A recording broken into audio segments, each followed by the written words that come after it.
Get the club to pop when I come up with the crop. Gotta love it or not. I'm hot from the hop to the club spot. Get the club to pop when I come up with the club spot. Get the club to pop when I come up with the club spot. Get the club to pop when I come up with the club spot. Get the club to pop when I come up with everybody. We do it. Everybody. We do it.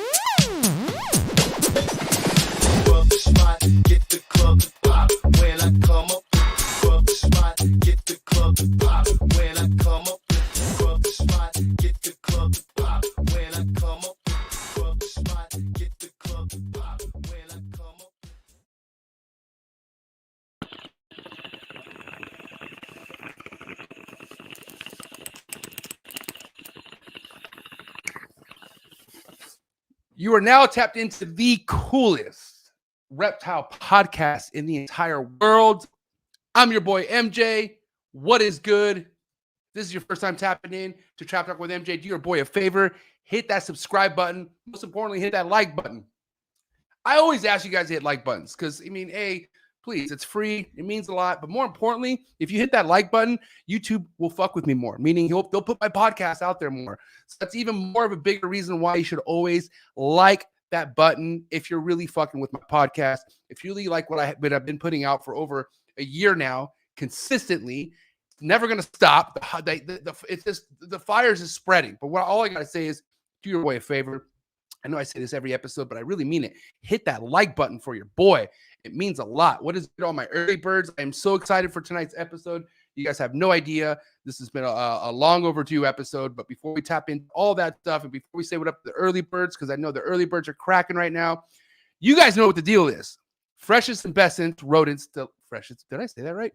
Freshest and bestest rodents delivered to your doorstep, even when you're not home. They put it in such professionally packaged style to where the dry ice, bro. I think Garrett Hartle did a video a year ago, maybe longer, where UPS didn't put the package where they would put it visibly. And Garrett was like, dude, where's this package at? I think it was on the side of his house for over a week. Dude, the rodents were still good.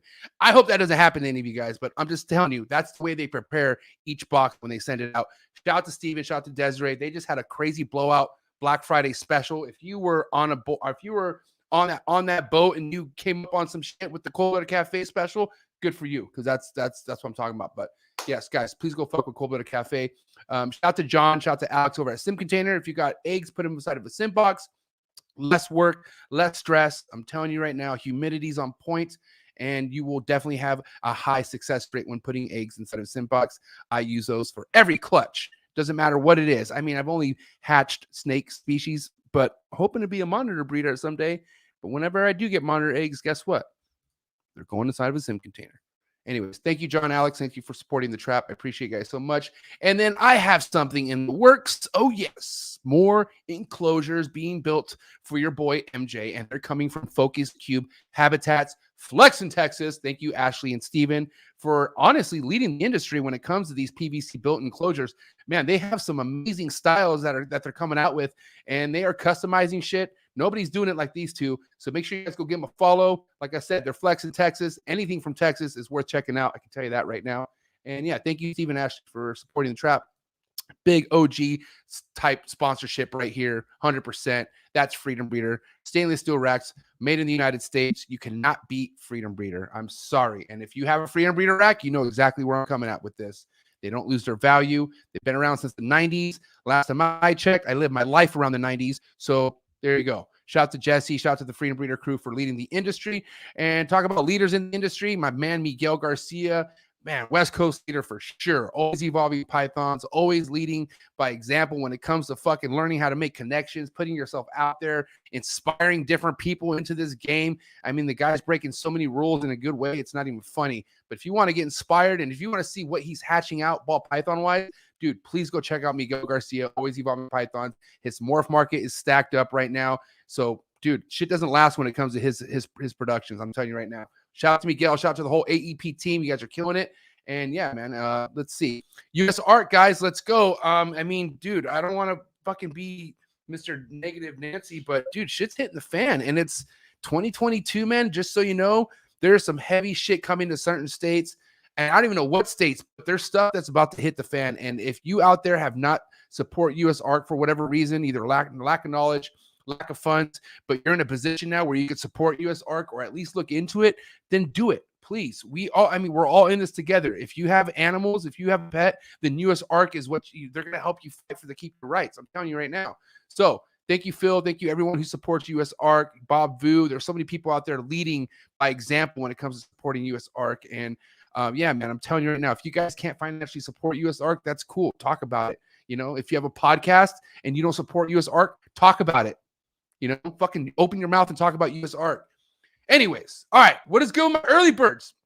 Okay, well, oh shit. I got to at least market myself. I'm sorry, guys. Hold on. If you guys need to get a hold of me for whatever reason, the best way to do that is on Instagram. Reach out to me on mjexoticscartal with an A, not an E. And then you can follow the Trap Talk with MJ podcast Instagram page as well, where I update every single upload on Apple Podcasts, Spotify, all the other podcasting platforms and whatnot. So I appreciate all the listeners, everyone who listens to me on the audio platforms.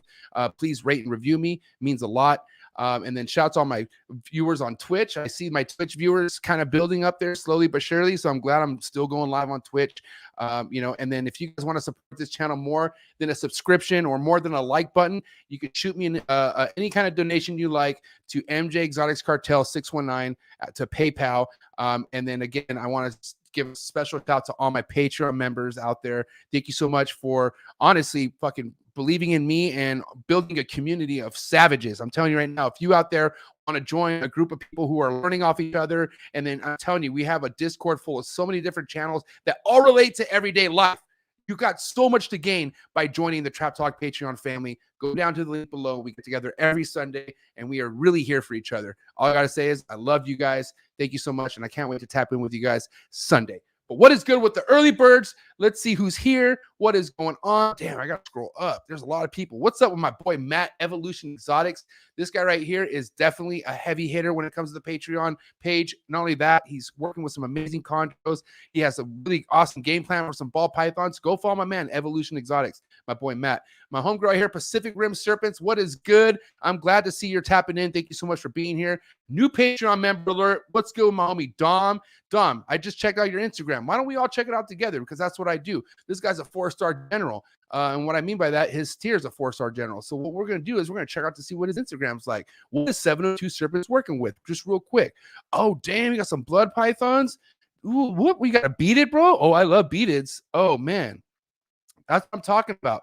I just added somebody very crucial to the Patreon family. Thank you so much for joining. Please go follow my man 702 Serpents on Instagram. I appreciate you so much. AB, what is good, AB? Adrian Blue, who's honestly on a mission right now when it comes to the ball python game. Very excited for my man AB. He's been a huge supporter, Patreon family all day. And yeah, dude, I'm really excited for your future, bro. You got some heavy heat coming your way. Calvin Garcia, talk about future, bro. I mean, this guy right here has probably one of the brightest, diverse futures. And this guy is working with ball pythons. He's working with Timors, white lips. Am I saying too much, Calvin? Should I shut up? Anyways, if you guys don't follow Calvin Garcia already on Instagram, go follow him. He's more behind the scenes, but he's also head of trap security. This was really out there fucking breaking necks. So be careful. If you're Bob Smith and Calvin Garcia runs by you, it's a wrap. I apologize. Nate Dogg, what is good? Nate Dogg, thanks for being here. Jerome, what is good? Jerome, thanks for tapping in. And then we have more Trap Talk Patreon family. Jacob, what's all good? Hey, Jerome's Trap Talk Patreon family all day, by the way. Jay Hendo, Trap Talk Patreon family, what is good? And then my homegirl Lily, who's picked up some Trap Talk or picked up some Exotics Cartel heat this year, and she's building that ball python collection. What is good, Lily? And Wes, what is good? How you doing? Or wise guys, what is good?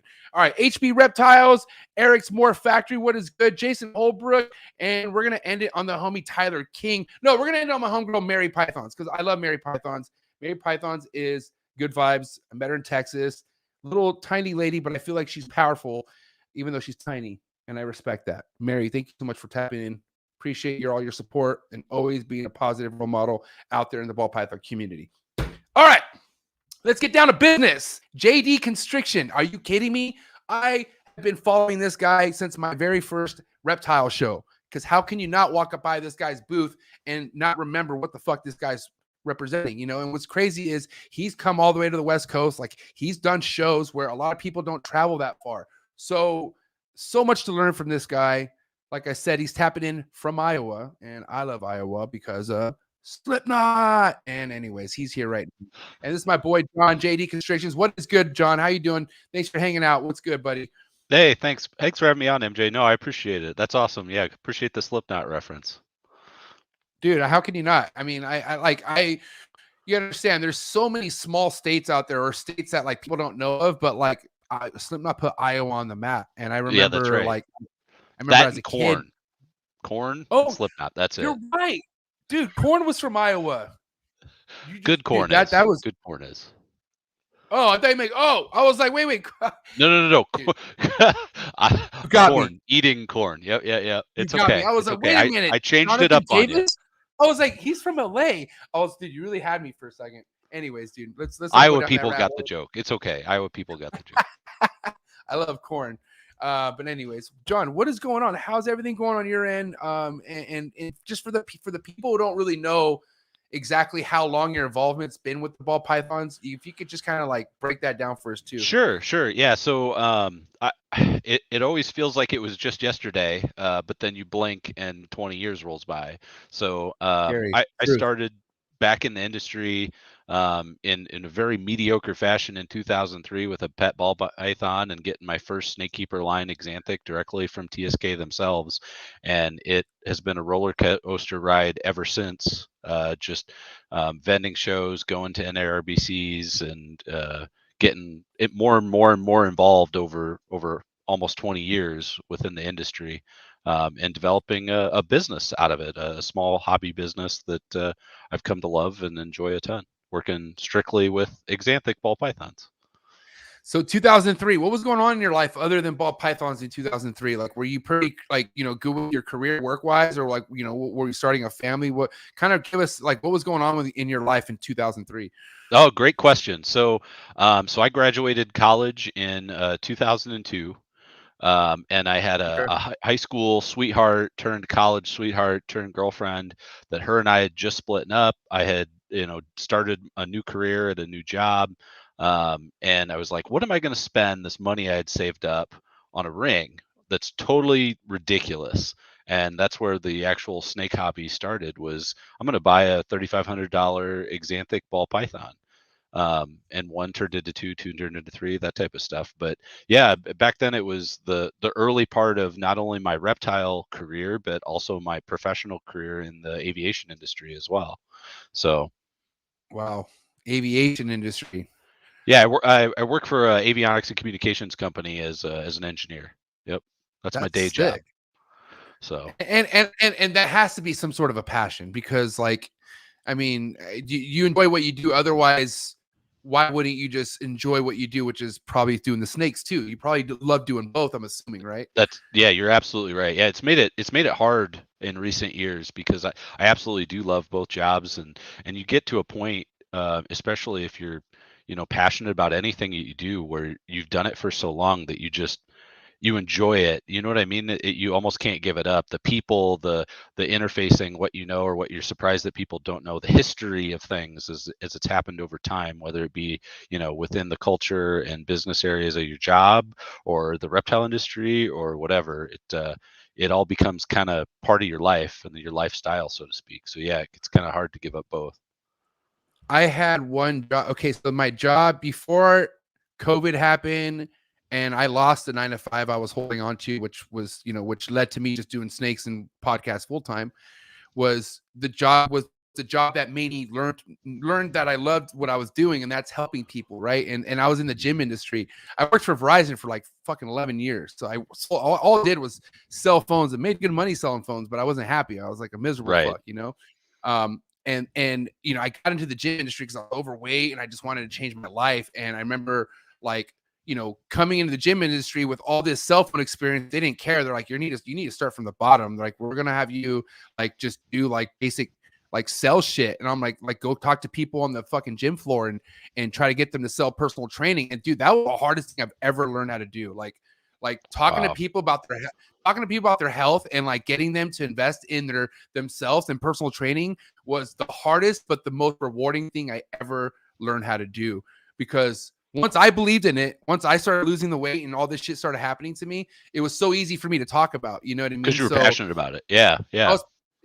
Yeah, and I was never passionate about selling a phone. I was passionate about fucking getting a paycheck. You know what I mean? Like, right. It's all about the money. And no matter how much money I made at Verizon, like, dude, 19 years old, clearing over 80 grand. You know, it was just never enough. Like, you know, and I never knew how to save money, never knew what to do with money. I blew that shit like it was nothing. I had all these other side hustles that made me even more money. Like, hookers and blow are tough to give up. I know what you mean. Dude, I mean, I never liked hookers, but goddamn, I loved cocaine. I'll tell you that much. And I used to sell a shit ton of that. I don't want to go down that road. But anyways, all I got to say is the passion, like learning how to work and like go to work and feel good because like, dude, you know, I have all these people I know I'm going to talk to and like, and I don't know, something that became so hard just became so easy. And once I like saw that, I was like fucking hooked. But then, you know, the same thing with the snakes, like the snakes, like that's my passion with the learning how to take care, like how to help people came to like learning how to like invest in myself, right? Like I love the snakes. I didn't like selling drugs. I didn't like partying, but I did love the snakes. So I learned to like sacrifice some shit, and the passion part went into the snakes, right?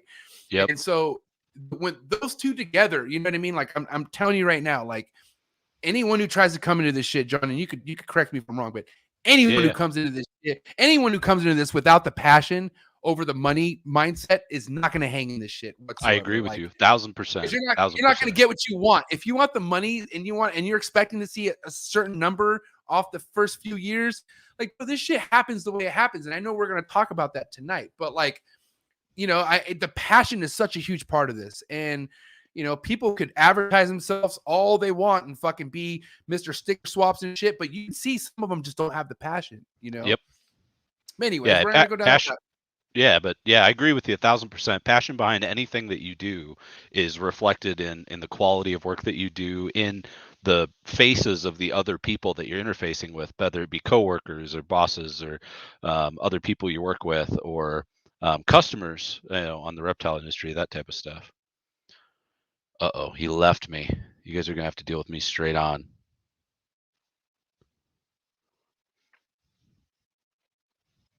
We're gonna have to give him a couple minutes. All right, fire away. Rapid fire questions while MJ's not here.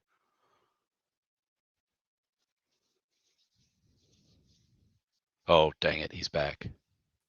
So anyway, then what I think about MJ. Oh, you're back. Okay. Yeah, you son of a bitch. I'm just like, wait a minute.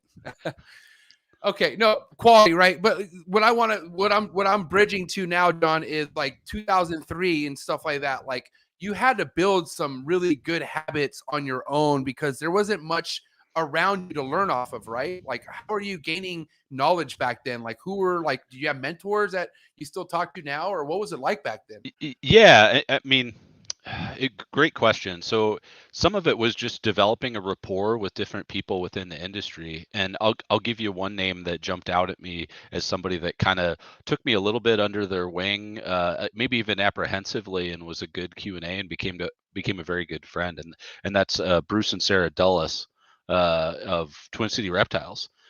Bruce was a name a long time ago and has been in reptiles longer than I maybe not longer than I've been alive, but maybe at this point, yeah, probably longer than I've been alive.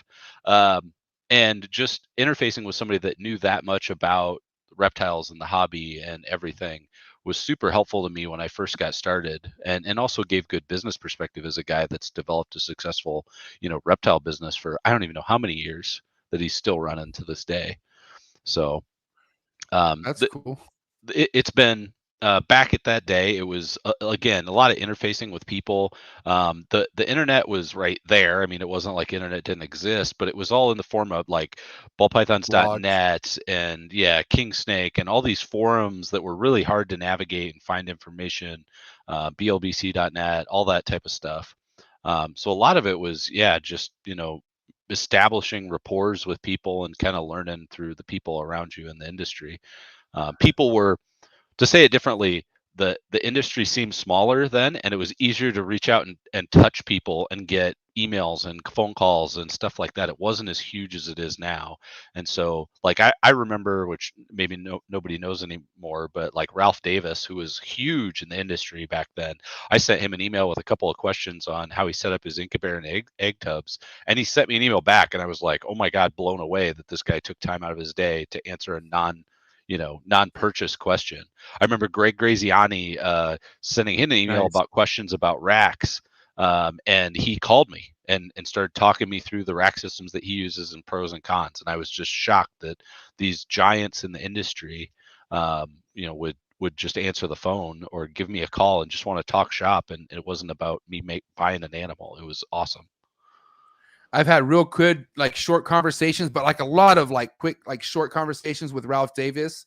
And he knows, like, trust me, he knows about my podcast. Cause I've like that's one guy I just, I can't say he's like right there on deck, but I'm working on it. And that I have so much to fucking want to talk to Ralph Davis about, just because how far back he goes with everyone, our check, you name it, you know what I mean? So, and but like I'm saying, there's like many people like Ralph Davis, which is why I also appreciate this hobby. Like you have so many people who, either they've come late to Instagram, but like they just don't put themselves out there. But like you go to shows and you get to know them and you get to meet them and you see how far back. And that's why, like, man, shows are so important, John, because you really get to see behind the social media knowledge of the reptile game. And you understand before all these fucking Instagram communities, like snake communities, it was the fucking shows, like people linked up at the shows,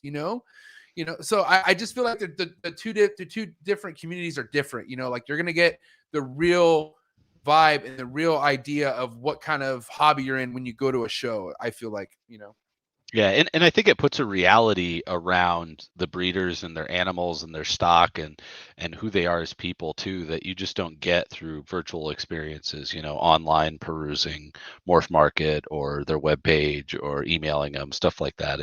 It puts a reality to it. And something I want to throw out there in an almost apologetic fashion, I constantly get people that come up to me at shows and start talking to me, and I have no idea who they are. And some faces, oh my God, bro, dude, some faces I remember, but like we'll have had so many email conversations, even if it's 10 or 100 email conversations, but then they'll come talk to me like I should know who they are, and I'm like, see, John, I'm very blunt about it, only because I mean, for my defense, I have not been in this nearly as long as you have. You've been going to a lot of shows, so maybe I mean, I don't know who you're not remembering, but for me, bro, dude, like if I haven't actually like met you continuously at every show, and this is maybe either our second time seeing each other or first time seeing each other, like you gotta tell me your name, you know what I mean? But I don't know how many times people are like MJ, and I'm just looking at them, I'm like, and I have to literally ask them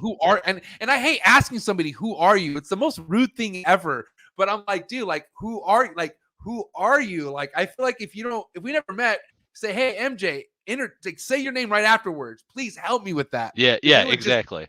You would just the eyes right off the bat versus like, hey man, who are you? And then, bro, honestly, like, this is my bad too, but it happened to me with a couple Patreon members at Tinley, and I felt so bad because I should know my Patreon members, but then at the end of the day, like some of them are a couple. I don't remember name specific, so you're not alone, bro. That shit's hard sometimes, bro. Like, yeah, for sure.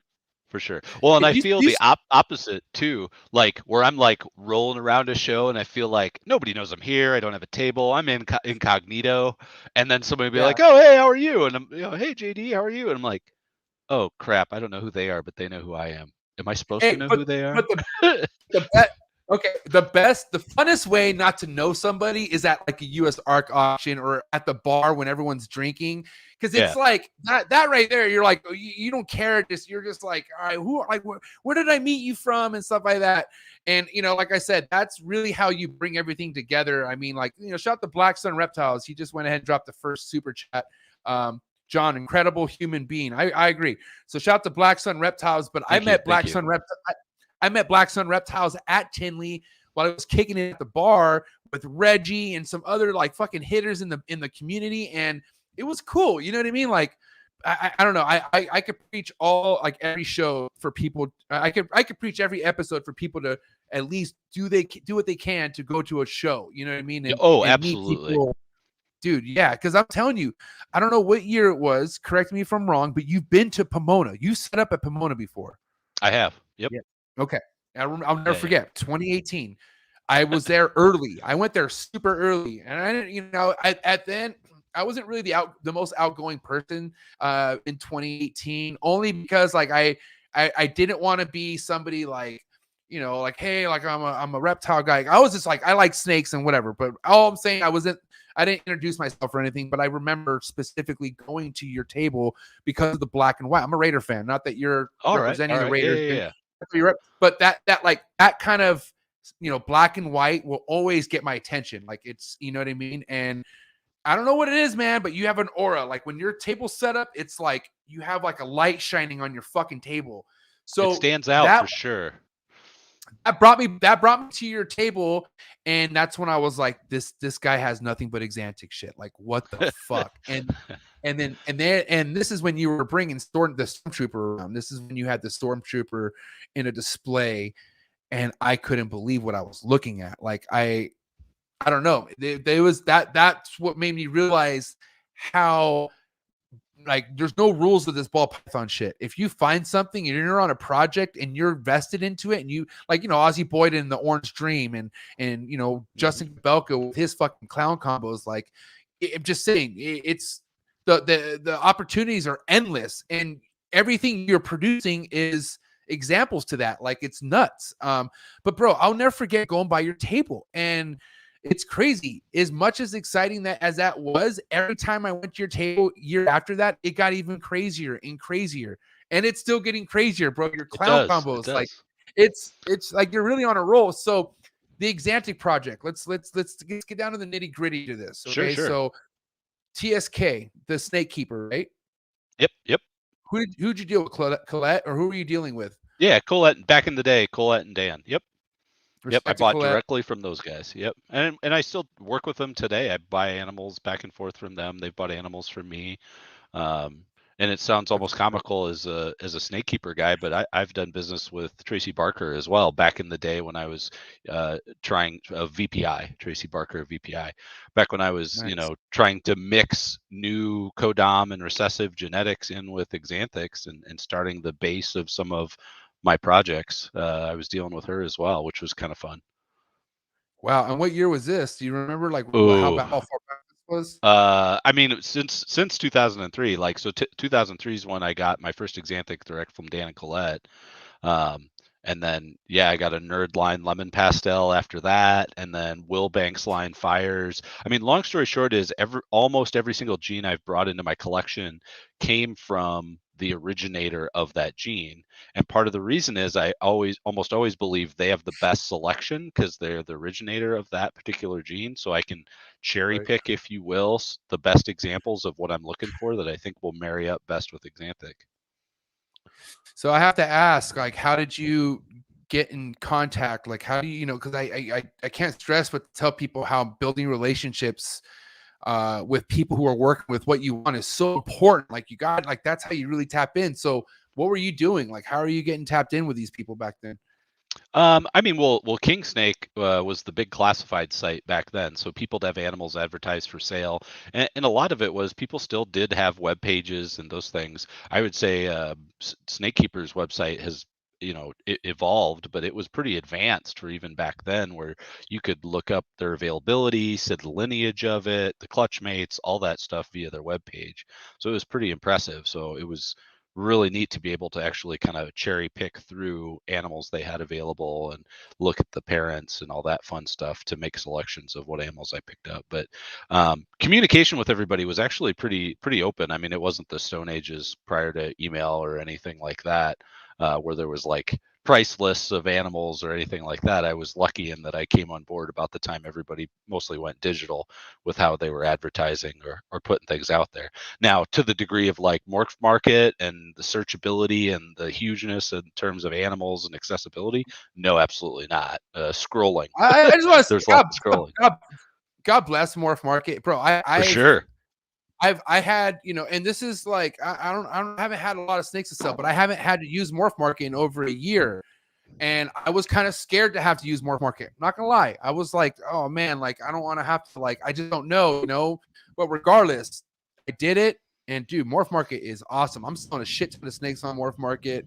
And it's cool because a year ago they didn't have the follow thing and all that stuff. And now you can like follow people and stuff like that, which I think is awesome. But dude, like, what do you think about having more? I mean, I don't want to get too like off topic because we got to dip back into the Axanthic, but real quick, I just want to know, I just have to know, like, having Morph Market now, compared to not having it back then, like how big of a level up do you feel like that is for people who are new into this? Oh, I think it's huge. I mean, I generically have kind of tried to migrate everything I used to manage on the side into Morph Market. So having inventory and marry it up with all the things I have available, things like that, as opposed to like keeping a master list on the side and those types of things. I've just generically tried to adapt everything to Morph Market.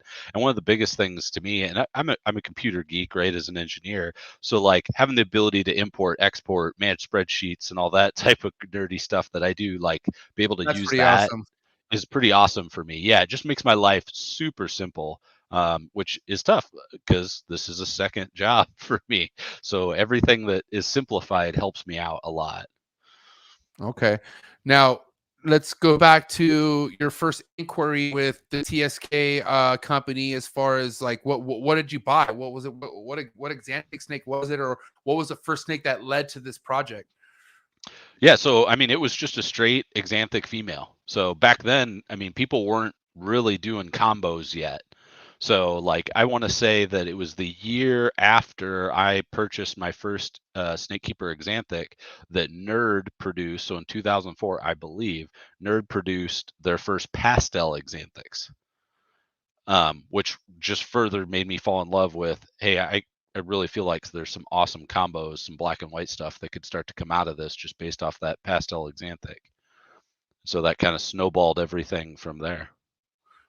And then like how like deep were you going, like pocket wise? Like were you putting everything you had basically into the Axanthic, or was this kind of like one of many other projects you had floating around? Like how invested were you with this Axanthic project? Yeah, so great question. So like I said, I kind of started with a normal pet, and then it escalated to an Axanthic as the very next animal after that for $3,500, and then it turned into buying a few adult females, breeder females, to try and pair with a Nerdline pastel that I had picked up at the time. And so then I started to get in a few different projects, and kind of expanded from there. But essentially, kind of what happened was we got to a point where I started to realize I couldn't do it all. Like I was the guy that had the 10 slot adult female rack and that I got from Animal Plat or ARS at the time, and then I had like 2 or 3 homemade melamine racks and stuff like that. And I was doing only a few pairings. I'll never breed more than 10 females because I won't be able to keep all the babies and manage them. And like that was me back then in 2004 2005 timeframe, with a bunch of different projects I was trying to pursue, and pastel and cinnamon, and even pied was huge back then. So getting hats and albinos, all that stuff, in very, very small numbers. But you get to a point where you're like, I'm doing this as a second job. slash hobby, and I don't have the room or space or time to take care of all these different projects. So there was kind of an aha in 2005 where I was like, I just can't do all this stuff. So what do I really want to be passionate about? What do I really enjoy? Going back to our passion statement, the Axanthics. So I just said, all right, I'm going to get rid of this, get rid of that, and I'm just going to heads down focus on making Axanthic combos. Damn. And again, this is 03, or was this a little bit later on? This is like a year or two later, like 05 time frame. Like I always loved the Axanthic stuff. It was a project, but then I was like, oh, I'm going to do this. I'm going to do that. I'm going to do this. I'm going to do that. Yeah. So your first year of breeding was when, John? I think my first babies came out in 06, and then 07, 08 was kind of where it started to really snowball because I made my first pastel Axanthics. So first year, how many clutches would you say you had? I think I had one clutch my very first breeding year. Okay. Yeah, my Axanthic female laid at 2 years old. Yeah. Wow. Okay. And then it was like 3 or 4 after that, and then it kept growing. Okay. That Axanthic female, for the most part, she was like, what were you putting to her? Was it like what snake was going to that Axanthic female back then? A pastel, a nerve line pastel. Yep. Okay. Yep. To make pastel's het. And this is the fun thing, is that very first clutch, I hatched an Axanthic. Right. Which ended up being parthogenetic of mom. It wasn't actually that the male was het Axanthic. So that was kind of crazy. Whoa. It threw me for a loop. That is nuts. Yeah, that's fucking fun of breeding ball pythons. You know what I mean? Like you get really crazy one-off situations like that. It seems like. Yeah, for sure. And, yeah. But so it's kind of. Go ahead. Sorry. No. You're good. No, I was just gonna say, what's crazy to me is, like, as we're talking now, it's like I was that excited about hatching a pastel Axanthic. Like that was a 4-year, 5-year project to hatch a pastel Axanthic, and like today they're like pretty commonplace, if not, they're still a great pet animal basically, but it's not like people are burning down doors to get them for breeding potential. I mean, clowns were a big deal. Just a clown, huge deal. Pieds, huge deal. Like $5,000-$6,000. But how does it feel to even be in the realm of excitement? Like you understand the excitement behind a pastel Axanthic, and I'm sure people would like to, but you put so much out there already. You know what I mean? Like, not to be a dick, but you took all the excitement from people, bro. Well, and what I would tell you is I actually from the basic side. Yeah. But what I would tell you is, like, I actually live vicariously through people, and it's one of the reasons I love working with the customers that I do have and who I try and bring on as customers. Like, when that person calls me up, or they're like, I just got my pastel Axanthic from you, and oh my God, and it's just a pastel Axanthic just. And they're like, this is my first ball python. It's amazing. This is so much better than the pictures you sent. When I get that, like, I get excited for them. Like, it puts me back in 2006 when I'm hatching my first ones. And when they contact me a few years later and like, hey, I'm hatching my first Axanthics, like, I get that feeling again. It takes me back to that time period when I was just like shaking, cutting the eggs and looking into it, trying to see what it was, and just like, what the hell? It's black and white, black and silver and white. That's so cool. I mean, to me personally, like if I, were to get into the Axanthic game, I were to hatch a pastel Axanthic, my heart would drop. Like, just because I've never seen anything like that personally. Like, I appreciate giving earth to anything. Like, bro, like just hatching out anything is fucking awesome. You know what I mean? Because you gotta understand, like we're doing things that are like not happening in the wild at all. Like we're humans doing our own little things with this shit, like scientist type things. Yep. Mad scientist. A black and white snake. I just don't ever see that being a dull moment ever in my life. I just personally, I just don't. But with that being said, like the pastel Axanthic, like at what point were you getting into clown? Like, because obviously clown is the big recessive that's boosting Axanthic up for your projects right now, like a motherfucker. So when did the two meet? Like, when did that finally become something sought after? Yeah, so the story's long, but I'll try and shorten and abbreviate it. Right, way back then, Please. Again, like I was saying, clowns were super duper expensive. Just a clown, just a clown. So with both pied and clown, I bought hets and I produced my own. So I started, down the path of making these Axanthic combos, but then had the long-term journey of being like, okay, I got these hets I bought that cost me a few $1,000s for the pair, and I'm going to raise those up and breed them together to make a clown or to make a pied, and then I'm going to raise those up to have a female that I can then breed my Axanthic whatever to and make hets. That it was that, I want to say 8-year commitment to raising animals up and pairings and stuff like that, just to get the animal to breed to something else, let alone raising 2 animals to breed them together like you can so easily do now. It was 2 to 3 generations down the road of pairing those 2 together. You literally like literally from scratch.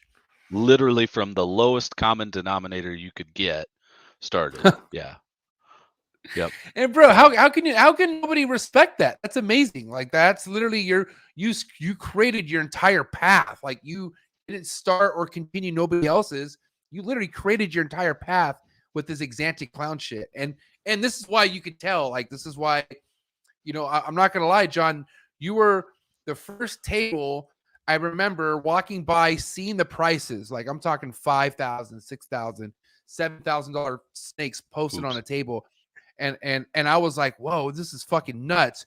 Bro, sure enough, by the end of the day, that row of snakes that you had was gone. And I couldn't believe it. And I was like, bro, people out there are really buying this shit. I was like, this is, and you understand, this is what, 2018. This is kind of like when people were talking shit about the ball python market, saying that like it was super saturated. Like, there's a lot of chondro people talking shit. Like, why are you breeding ball python? There's just a lot of people in my ear like, why ball pythons? Yep. And I was like, I know why. I was like, I love ball pythons. I really do. That was the first snake I got into when I was a kid. So no matter what money does with the ball python game, I'll always love ball pythons, like first and foremost. But I also knew, like, I surrounded myself around people like Miguel, Chris Shershry. Like, I knew these motherfuckers were making legit money off their snakes, and I knew that it was selling, So I didn't listen to a lot of the smoke, you know what I mean? But I am somebody who I'm a realist. Like I like to see I am also somebody who's like, show me the money, like show me the proof type shit. You know what I mean? Jerry Maguire, show me the money. You know what I mean? So yeah. And yours was one of the first examples at a show where I was like, if you have that fucking high quality shit, if you have something people want, they're gonna buy it. And I don't care how many of it is, it's gonna sell. And yeah. Anyways, thanks for the motivation. That was awesome. Yeah, for sure. I appreciate that. Yeah, and for me, like, so just kind of walking down that path a little bit more, Pastel Axanthic was kind of the first, I'll say, touch point where it was really like, wow. And then about that time, people were hatching fireflies. So a mixture of pastel and fire. So that was new. Making fireflies was new. And I was like, if pastel looks that good in Axanthic, a firefly is gonna be killer. Like it's gonna be solid black and white. And so and so that started the Firefly Axanthic, which I would say is the backbone now of the majority of the combos we produce, just because of how crisp black and white those animals are. And that bled into us hatching our first Firefly Axanthics in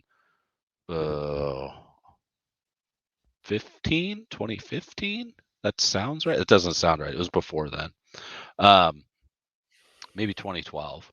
But the first Firefly Axanthics then that just snowballed everything in terms of breeding that to clown and breeding that to other things and then holding back everything.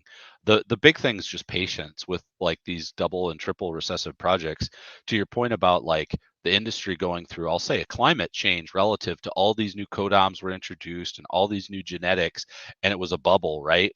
That eventually kind of burst with the downfall of a lot of the codom genetics, and I'll say the levelization of a lot of them in terms of value, and that kind of level set things from a codom perspective, and a lot of ball python morphs in a way, but the recessive genetics stayed pretty stable, and that's been the really great thing for me, is it hasn't really been something that's changed too much.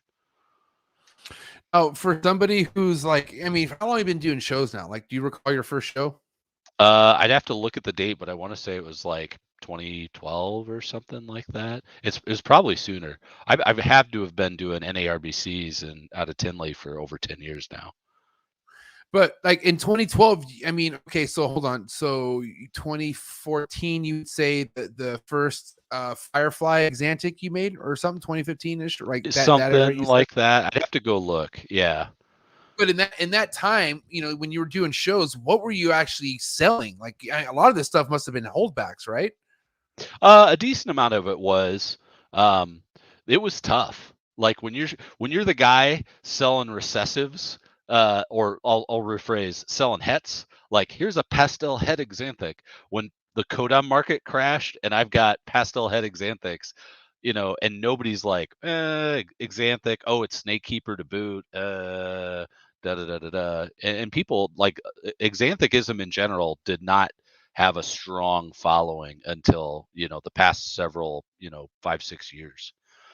It's just when people actually started putting time and energy into it and making cool combos with it and realizing, oh shit, when I put these colors together and it sucks all the color out, that thing's black and white, or this looks totally awesome in silver, and, you know, all those types of things. That's when people's eyes really opened what you can do with it.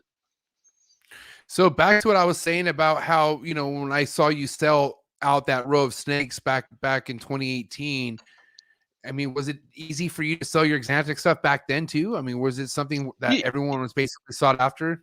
Yeah, I mean, so sorry, yeah, to develop that thought, like Firefly Axanthics to this day are our hottest seller, hands down. I sell out almost immediately every year. If I took pre-orders for them, they would all be gone. If I make 100 of them, 100 of them are gone. If I make 200, 200 are gone. You can never keep up. No. Yep. I could just, if I could hit a print button and make them, they would all be gone. And the nice thing / crazy thing is they just keep getting better, because I'm selectively breeding year over year and being like, okay, how do I make this one better? Oh, that one's better. I'm going to hold that one back. That's going to replace my breeder male, blah, blah, blah. And they're just getting better, which is awesome. Like, it's just surprising for me to see, because it's getting harder for me to tell the difference between some of them. I have to really look. Oh, that needs to go through a couple sheds, because is that Superfly? Is it Firefly? I think it's Firefly. Right. Now I have to ask you, there's certain projects, if not every project, that I'm so motivated to have, because if it's one thing I love about this hobby, and if you have the right friends, man, you could trade some crazy shit for some shit that you really want if you got what they want. You feel me? So yeah. Did you have anything back then that you like were able to like either have, like, for instance, like, did you have anyone you collabed with or anything like that, or anyone that you like did like a trade with to get to that either expanded your Axanthic projects further or like got you into a different project other than the Axanthics? Well, so let me talk about it in two different threads that come to mind when you ask that. So way back then, as I was kind of alluding to, like albino even was a hot gene. Like het albinos were like $1,000. So myself and 3 other friends locally started a business together, and I had the Axanthic stuff and my own animals, but the 3 of us kind of took responsibility and the financial burden, as well as some of the maintenance of the animals, bred albinos and made albinos and sold them off. So that was kind of a partnership deal that worked out really, really well for a number of years, till we kind of just dissolved it, because we just didn't, nobody felt like taking care of them or doing it anymore. So we kind of quit doing it. But that was kind of what got me really started, because like I was building my army of Axanthic stuff and selling a couple animals on the side, but then working with these guys and helping doing sales and stuff, we were, you know, turning albinos and het albinos over pretty regularly and making more animals. So it got me experience in that regard, and helped kind of fund the Axanthic stuff that I was more or less, like you said, holding back and hanging on to. So that's kind of one that comes to mind. And then I would say since that point in time, there's probably been a couple I'm forgetting, but one of the big examples to me has always been like, when I sell an animal to a customer, I never really think of it like I'm selling it to my competition. I always think of it like I'm selling it to a future purchase I'm going to make back, like a future vendor I'm going to purchase from and work with. And that has been awesome. Like to see people take really cool animals that I have are really nice examples of things and make their own path with it, and maybe like, that's amazing. Can I please buy one of those, you know, animals from you? Because I'd love to be in that project with you as well. And so that's really awesome for me to see. Like that kind of, I'll say, we're just trading money. Here, you hang on to this for a little while, and then I'll give you some back later. That kind of thing. But it's long money. And what I mean by long money, it's like long-term vested. Like it's like something that only continues to grow. I mean, you fucking get a stake from somebody that's like, let's just say, market can change, but I'm just saying, usually a baby snake will become more expensive as it becomes an adult. You feel me? So if you have a rack full of fucking banging ass adults from stuff you've invested in, that's like, it's better than money, man. I mean, if you look at it, the US dollar is going to shit. I mean, what do you really have? Crypto, right? You know what I mean? So like, dude, having snakes, you got, no matter what people are using to get by in life, they're going to use it to get a snake. I'm telling you right now. So we're good. Yeah, that's right. That's right. Now, okay.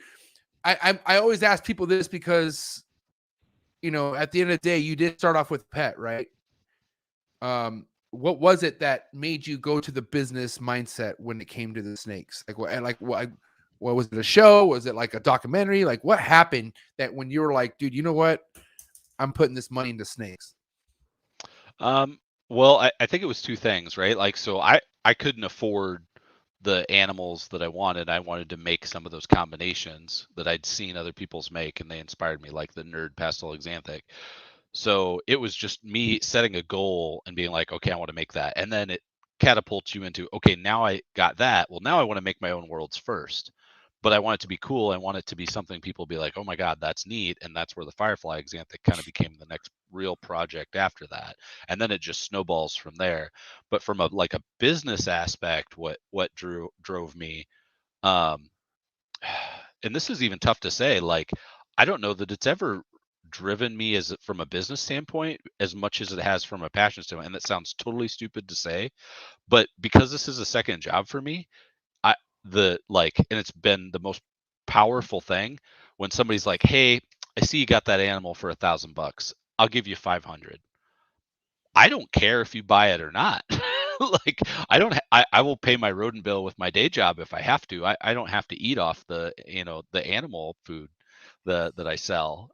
So I've got a lot of power in that statement and being able to hang on to the animals.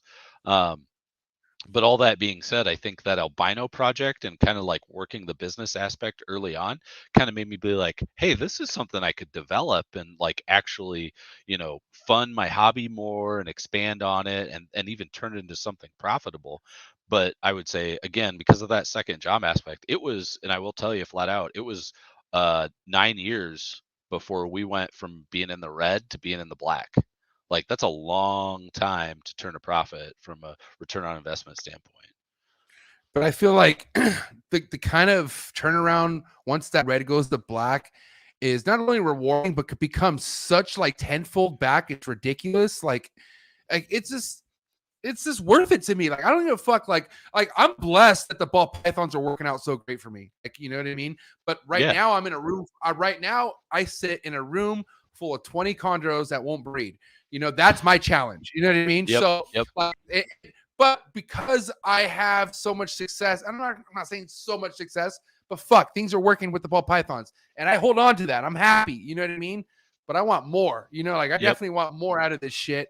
But at the end of the day, man, I'm just blessed that we have a species that's so fucking hardy. Like a ball python could just go through so much. Like, and that's why, like, dude, it's hard for me to fake when I see somebody who's like fucking crazy about repping their brand and wanting to sticker swap and get all this attention, but then like just can't hatch a decent clutch, or there's just certain steps you see that they won't change either because of laziness or they just don't see it. Like they just don't have it. Like Barcheck, I mean, I had this talk with Barcheck a long time ago, how like he had to let go of an employee who had animals, and he predicted that this employee would, like, he was going to lose all these animals by this point because he knew what kind of employee and person that was. And sure enough, this fucking person that he was talking about has no animals no more. Like, they're all gone.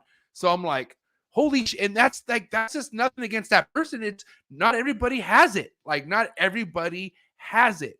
And I feel like if you don't have it with ball pythons, it's going to be hard to get it with anything when it comes to breeding. I agree. Like, I really do. Like, and I'm not trying to say anyone could breed ball pythons, but really anyone could breed.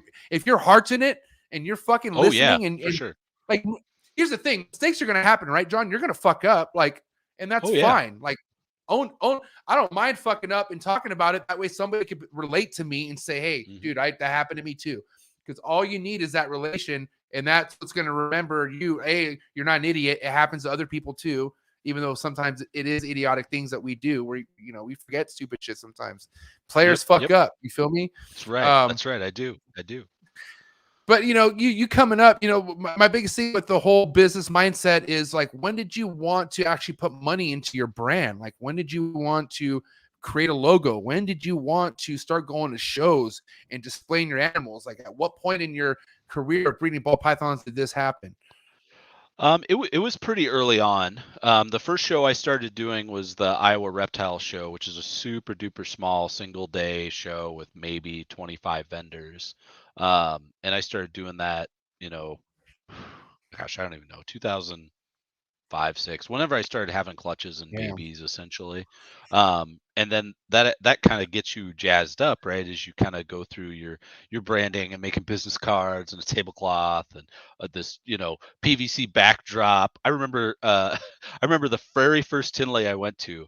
I'm like, well, I'd seen all the booths, they got the backdrops, but I bought the outer rim, and I was like, I'm just gonna put my banner up on the booth, on the back of the thing. Didn't understand that. Nope, I get an outer rim table, not one of the ones that's a booth with the cloth and drape behind it. So I was like, damn it. So we're literally like Friday night, 9:00, Home Depot, getting PVC pipe and couplers and putting it together in the aisle to make a banner stand and get it cut right there at Home Depot to make a banner stand that's going to hold up my banner, because we're on the outer rim of the show my very first show, my very first NARBC show. So, but you made it happen. Yeah. Yep. And then things kind of evolved from there, but kind of the big change for me is in 2008, moved into a new home, expanded the animals pretty greatly in terms of like actually having a small facility for them, and forming an LLC, a limited liability company for JD Constriction. At that point, it became super duper real. So went through a complete rebrand, logo update, everything at that point in time. And then really kind of settled in on, hey, yeah, Axanthics, that's all I'm doing at that point. Now, back then, how many shows were you, like, after you did the Iowa show and whatnot, and years were going along, like, how many shows were you attending and actually vending and whatnot?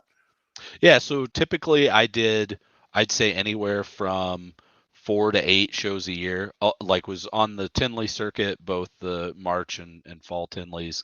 Was doing the Iowa show twice a year, and then it was just random Midwest shows that we were doing off and on throughout the year in Kansas City, other areas of Chicago, Minneapolis area, over in Omaha, stuff like that. It was just random Midwest shows we'd go and attend. And then over the years, it just kind of it fizzled a bit on going to the shows that were the smaller shows. We just had a really tough time at that show selling any animals, and with a family and stuff like that starting to be developed. It was like, it was like really hard to spend a 9-hour day, my whole Sunday, going to not sell anything, and just talk to people, and then when I could have spent that time posting animals, taking pictures, responding to emails, and probably actually selling stuff online. So then we just kind of buckled down and focused on doing the larger shows. And that's when we started like going to Pomona and going to even more recently Arlington, when, the pandemic kind of hit and some of the shows were canceled and there was only a few that were open. Now, I'm sure this happened to tons of people out there who've probably, been gun-ho on projects and their ball python dreams, and then fucking, families do happen. People have kids and shit like that.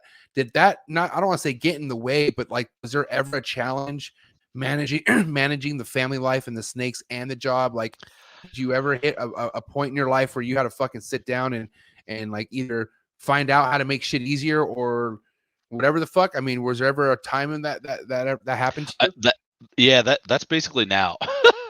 So I'm sorry. No, I was like, yeah, it's funny you're saying that. I'm a late bloomer. And my wife and I didn't get married. Well, it's been 10 years now. Okay, Not cool. quite. She'll Respect. probably shoot me for saying that. But I mean, we've got a 2-year-old and a 4-year-old right now. Oh, So congrats, man. So thank you. I you're fresh appreciate into that. it. Yeah. So I got little kids right now, and they're awesome, but they are a lot of work. And thankfully, you know, I've got a little bit of help with my family and stuff like that, with the animals and all that fun stuff. So that helps a lot. But yeah, the kids have added a whole other dimension to work-life balance, especially when you've got 2 jobs. Now 2 and 4, obviously that's a point where they start showing interest in things, obviously. That is. So what's their view so far on the snakes based on what you could tell? Yeah, very positive. Almost comically, the 4-year-old, the boy Rowan, he's more interested in the rodents. So I have to be like, no, that's food, buddy. But he always wants to see the pet and hold and pet the rats. And I'm just like, that's food. And then Finley, the 2-year-old, she's all about snakes. I'm like, Finley, they're gonna bite you. Bite me? Yeah, yeah. But she'll open the drawer and pull them out and hold them and stuff like that. It's pretty cute.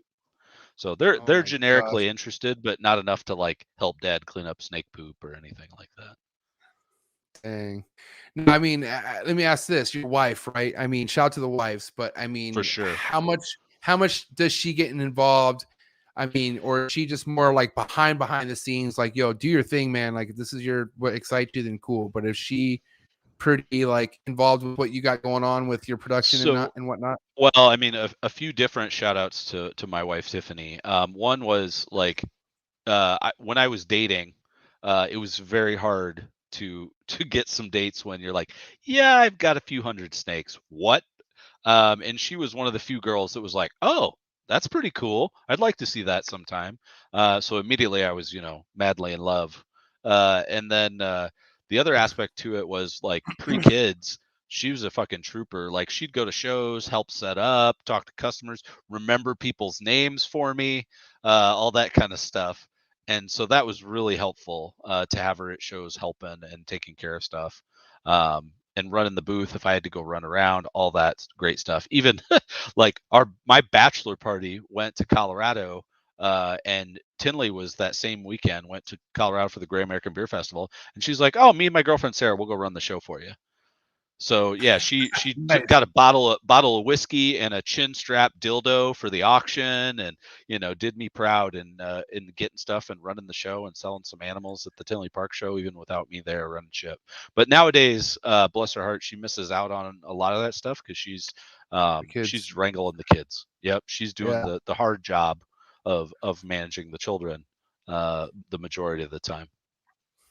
I mean, I don't know what God's plan is with me and kids. I do know that that's what we want. And I, for the first time, took Lily to like a show other than a California show. Like I took her to not Pomona, took her to Tinley, and she was in shock. Like she loved it. You know what I mean? So, you know, I don't know what we'll be in a year from now, you know, but it was cool at least take my wife to a show where she gets it. Like she understands like why, like, cause dude, I mean, I went to almost every show this year, like you could think of. Like I was pulling up and she was scratching her head like, yo, like you, and she knew I has the podcast too, right? But like, you know, you understand while I'm at these things, I'm not on my phone, like, you know, I'm not talking to her all day, which she's like, what's going on? And I told her, like, dude, this is what's happening at these shows. Like, it's literally a nonstop fucking ordeal, not ordeal, but it's just it's work. Just nonstop. Yeah, it's work. It's work, and not even vending. Like, it's like even if they're talking to people, you're trying to link with everybody. You're on all the time. The light switch is on all weekend. It doesn't stop, but it's kind of something where you're so excited to where what happens when you're having fun? Time flies, bro. And unfortunately, but fortunately, Tinley's is one of those things where it just flies by. You know what I mean? It's just like, you know, and the anticipation, because Tinley didn't happen for 2 years. You know what I mean? And when it finally happened, it happened, you know, and I'm glad it did. And I don't know. Well, let me ask you that. I mean, obviously, Tinley was back in October. What were your thoughts? Did you feel like the show is where it should have been at, you know, as far as vibe wise and all that? I think it was. I thought the foot traffic was great. I thought the people there were great. I think seeing everybody was fantastic. For me, it was a little bit of a realization, like from a sales perspective, like the shows are a little hit and miss for us in terms of like sales at the shows. It just kind of depends. But they're always great, like, opportunities for people to, again, put that reality to the business in terms of what we produce, how good they look, take Instagram photos, post YouTube videos, take pictures. Like, our follow-on business, and this is what I think some people just don't recognize from a show experience, is that it's an advertising medium for your business. And our follow-on business is always super duper strong following a good show. And that's really kind of where I'd say the value is to us when we go to shows anymore, is really that the people taking the videos, the people taking pictures, the camaraderie, the networking, like all that follow-on stuff that follows from that is the much stronger proposition for why you go, as opposed to just, selling a row of snakes at the show. Right, and it's just the connecting factor. You know what I Yeah. mean? And I remember I talked about this, numerous times on different episodes, that the one thing that inspired me when talking to Justin, and who else was it? But I think Justin was the main person, where, like, this is after I thought to myself, no matter how I'm doing with my productions, I don't ever want to do a show. I feel like I'm stressed out. Like, I would have to want to sell shit, blah, blah, blah.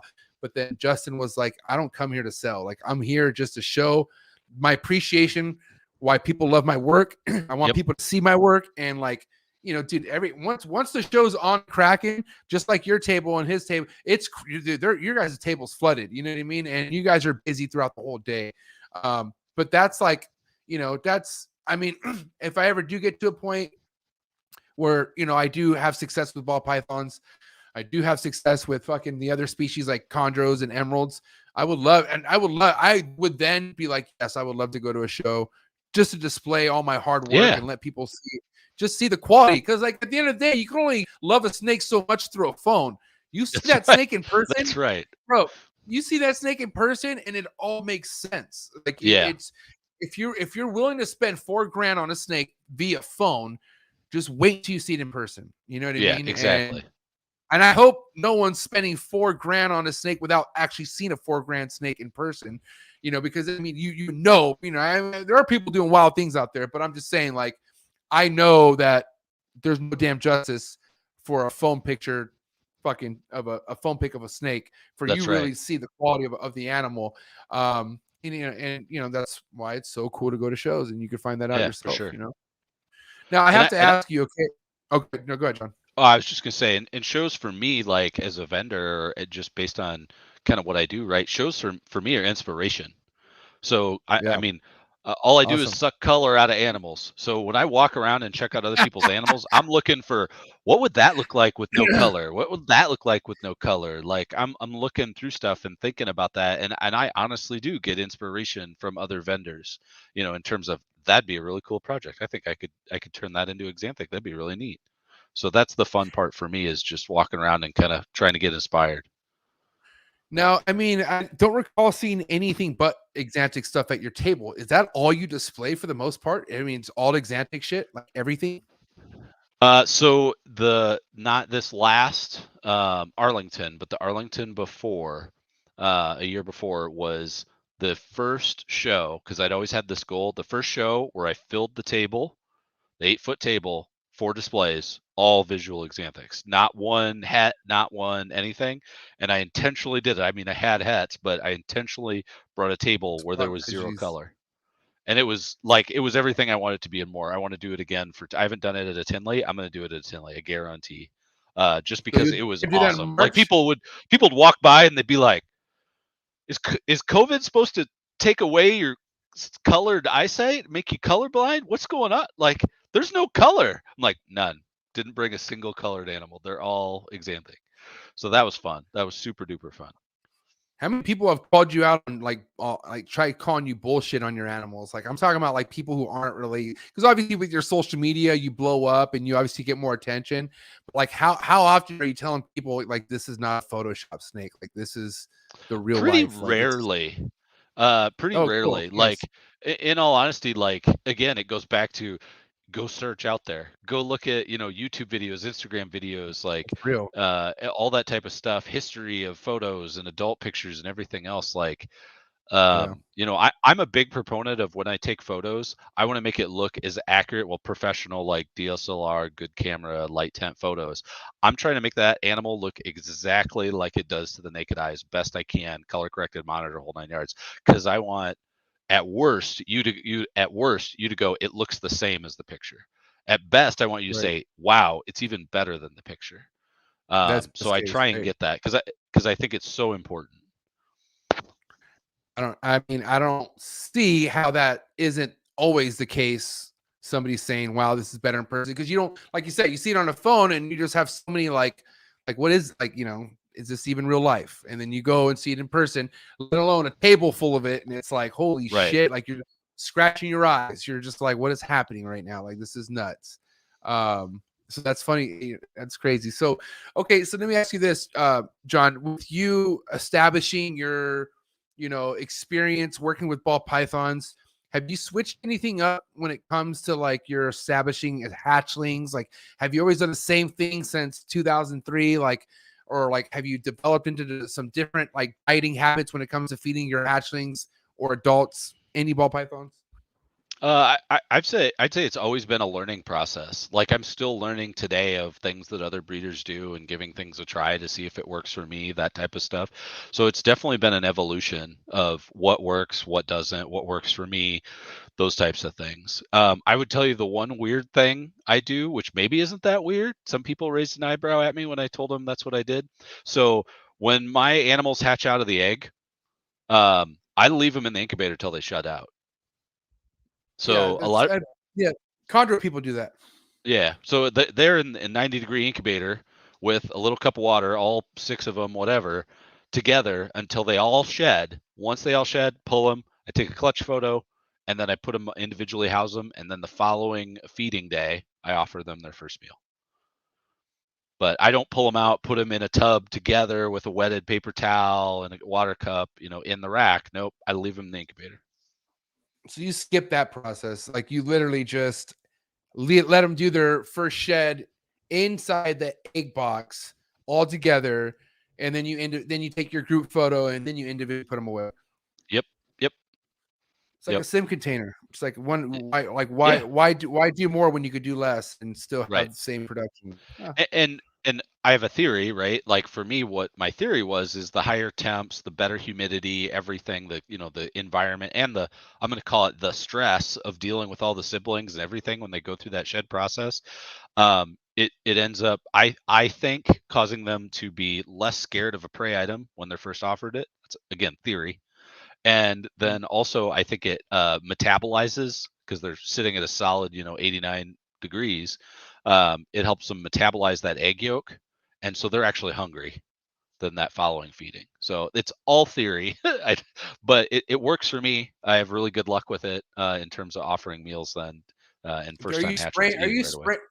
Are you spraying them at all or nothing? You're just you're just okay. Yep, I'll clean everything out of the egg tub. I'll lay down paper towels just like you would if you put them in the rack, and you know, dish water, spray them down. I put the press and seal over the top and just fold the top back so it has a little bit of an air gap, so it's not fully sealed. And then I pull them out every other day or something, every day until they shed, and spray them down.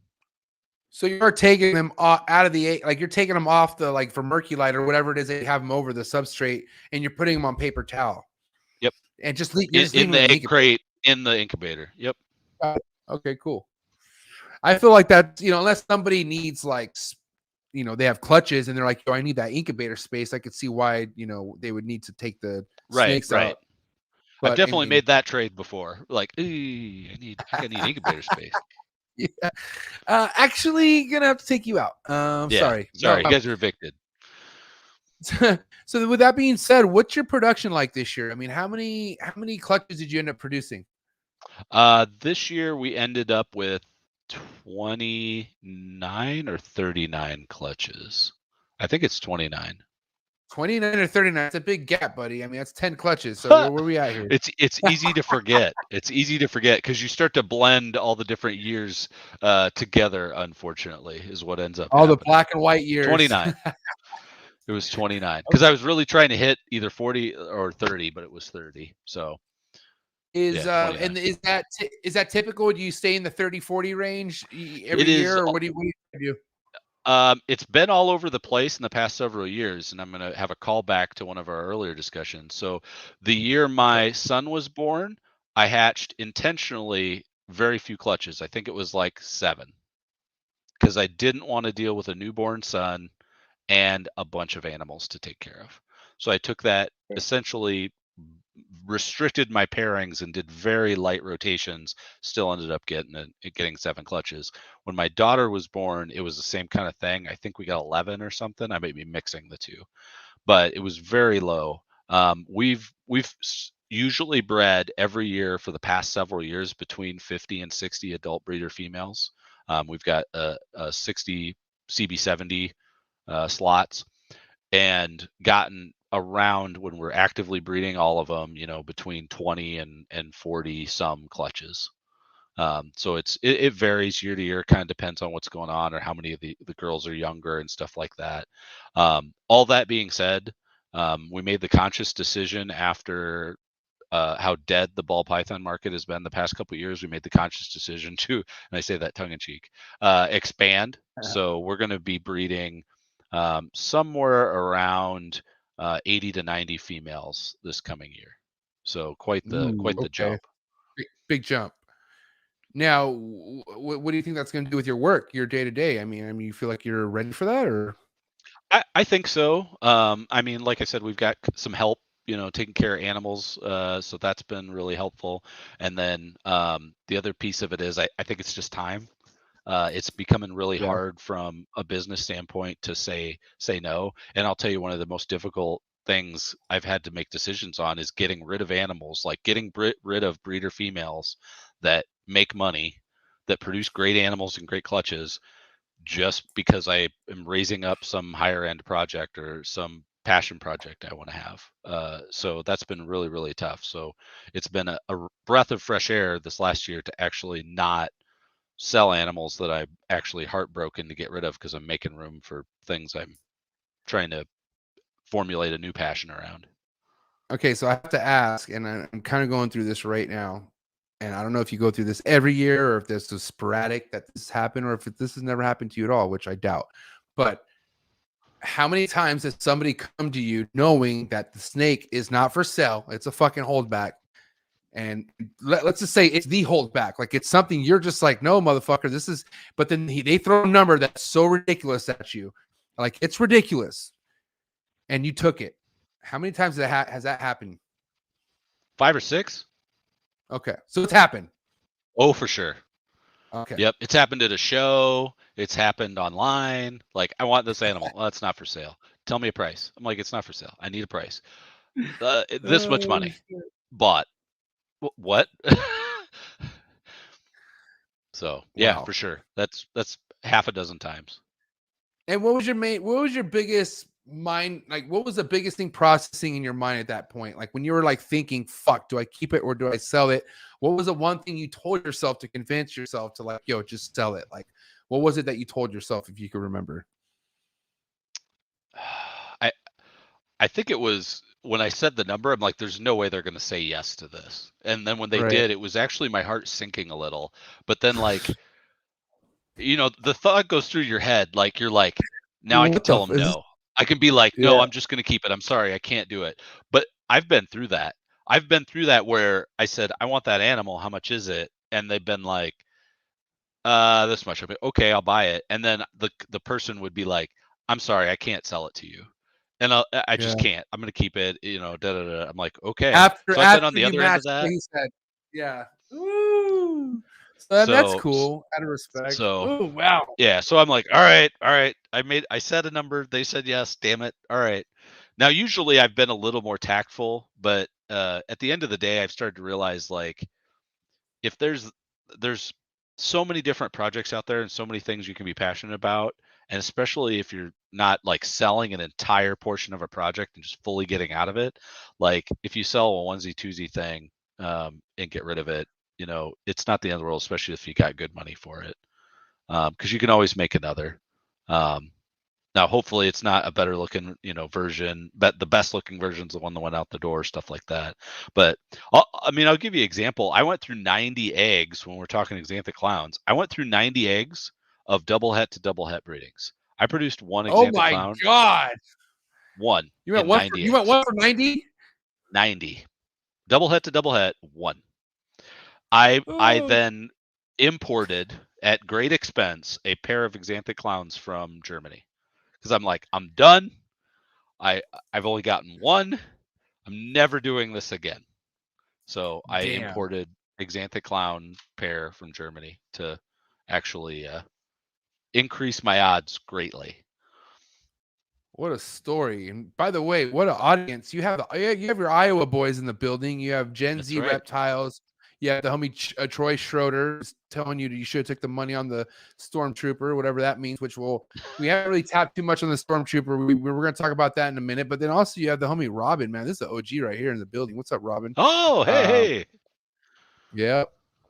How do you know this guy Robin? Which I could tell you, I need to reach out to this gentleman here because I've heard nothing but great things and stories. Yeah, of you this do. man, Robin. You need to have Robin on. That would be great. How do you know this gentleman? If you don't mind me asking. It's a fun story. So, Robin, I knew Robin through the industry for a number of years, and when Robin started Ship Your Reptiles and started going down that path, I remember we either talked at a show or something, but he ended up cold calling me afterwards, and he's like, "Who do you do your shipping business through?" Because he knew the answer wasn't him, and I told him, and he said, "What do I need to do to get you over with me?" And I said, "Ask nicely." And he said, "Will you come ship your hotels?" I'm like, "Yeah." And then, I had followed him on either Instagram or Facebook or something like that. And I was like, well, he's big into mountain biking. And I don't remember if it was at that time or shortly thereafter. And we didn't really know each other like very well. I was like, I used to mountain bike when I was younger, and I'd love to go mountain biking with you. It looks like a lot of fun. Are you willing to take me? And he's like, yeah. So I set up a trip, flew in to Colorado to come see him. He was going to pick me up there, but we were going to go mountain biking. I was going to rent a bike, the whole nine yards, go downhill for a day. I forget the name of the park, but at any rate, I show up at the airport and he's pulling up to pick me up, and I wore this T-shirt throughout the entire trip.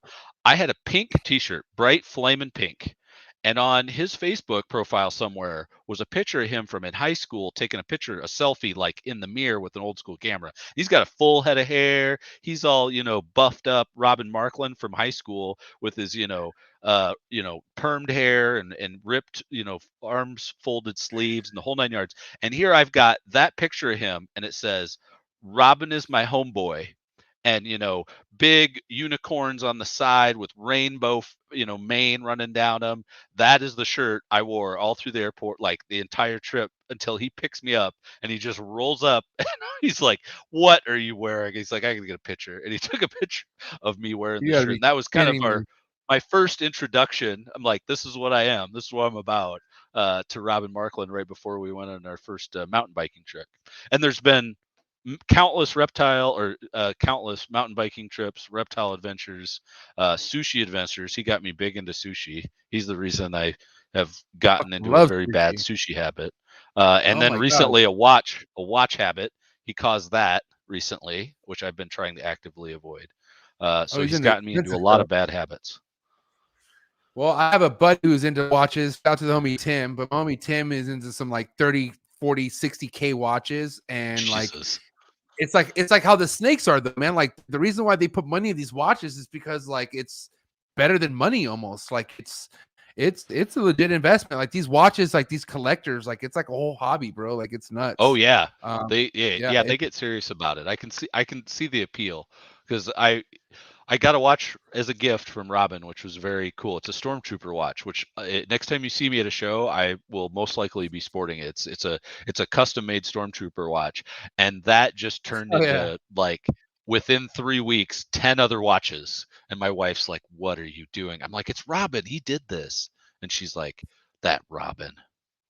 So where do you keep all your watches? Do you have like your own little fucking like little display case, or where do you Yes. have all your watches at? Yeah. Yeah, I do. Is there a Do. light? Do you Yep. have a light on them? Is there a light on them when you open it? No. Okay. I probably need one now that you say that. No. Nope. I've got a Oh case. shit. Yeah.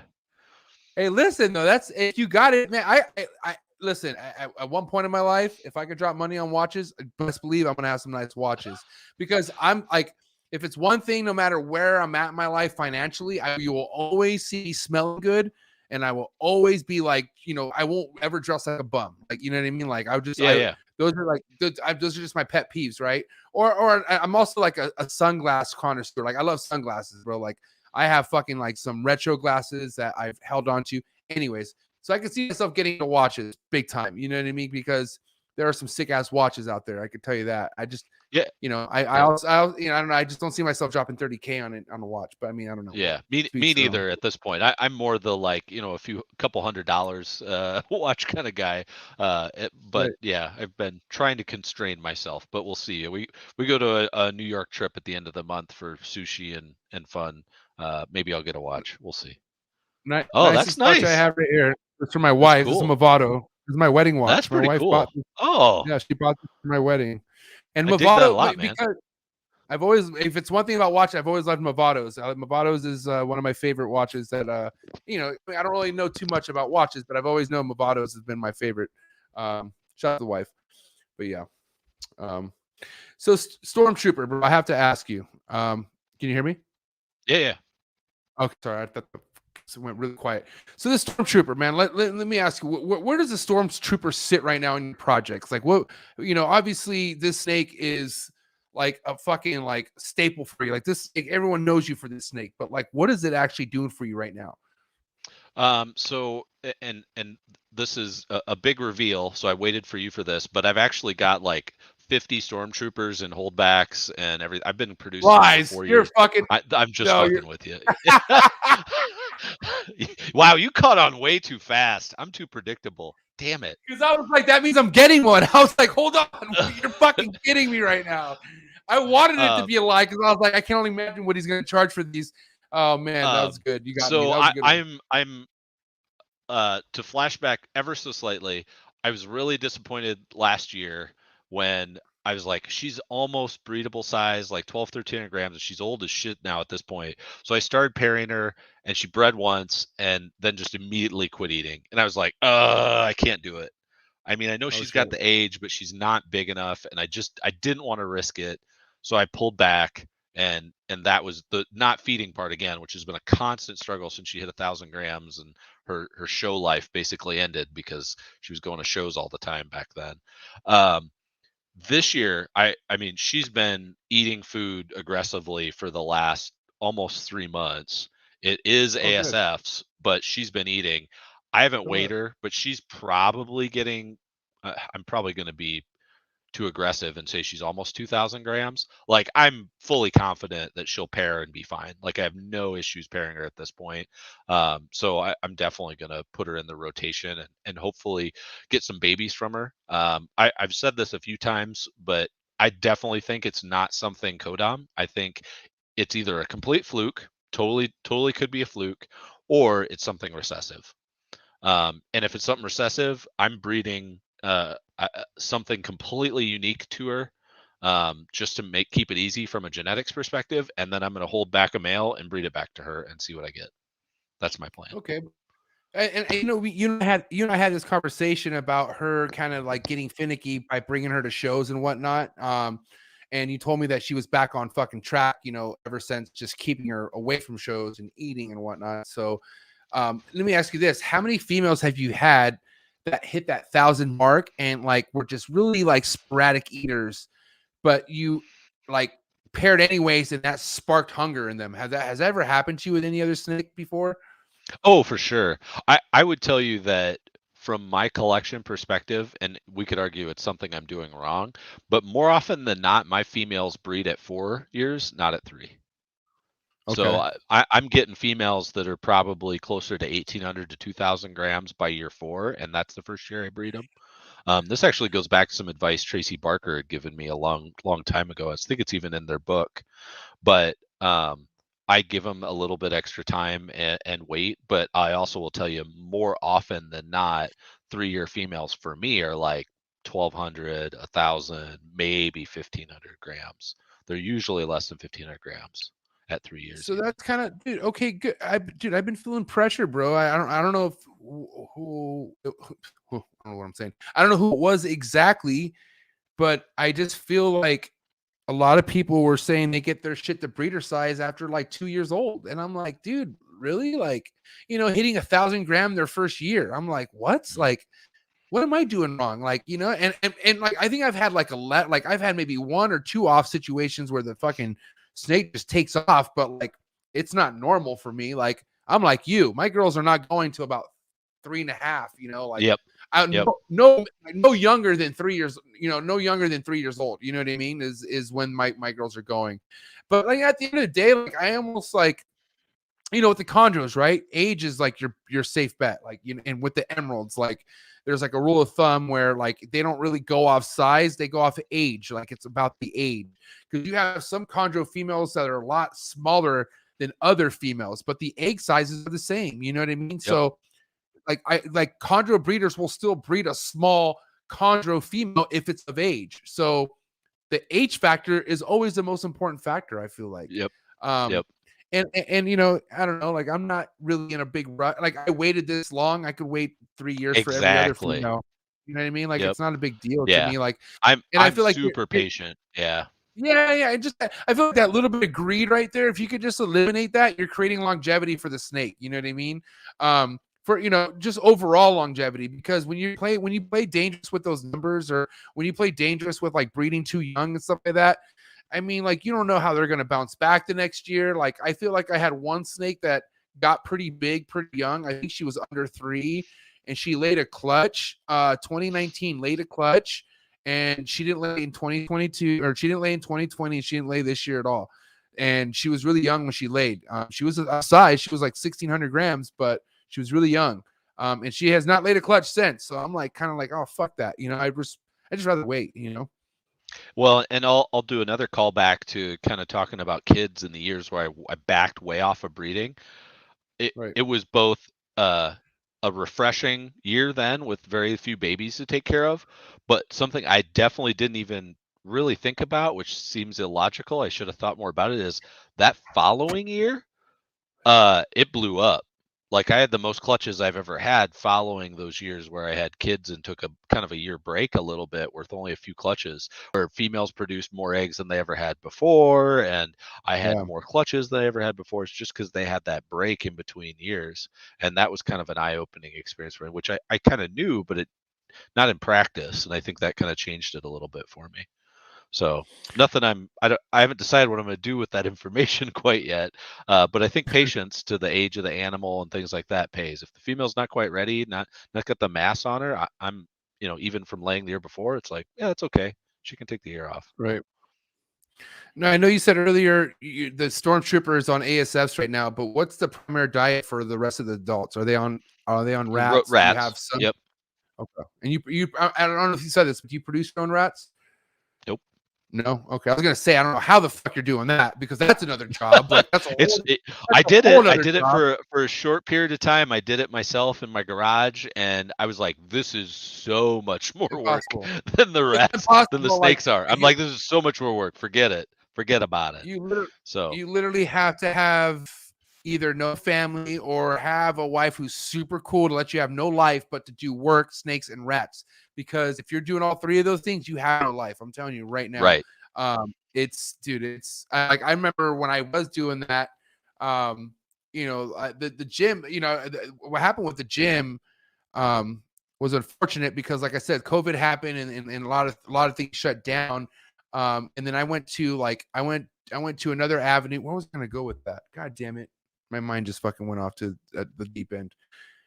It didn't really happen this late into the podcast, but it happened. Anyways, I don't know what the fuck I was going to go with that. But just still, like, dude, juggling all 3 of those, I mean, I don't want to, like I said, it's not impossible, but goddamn, you must be really spreading yourself thin to be hitting all those marks, especially if you don't have any help. You know what I mean?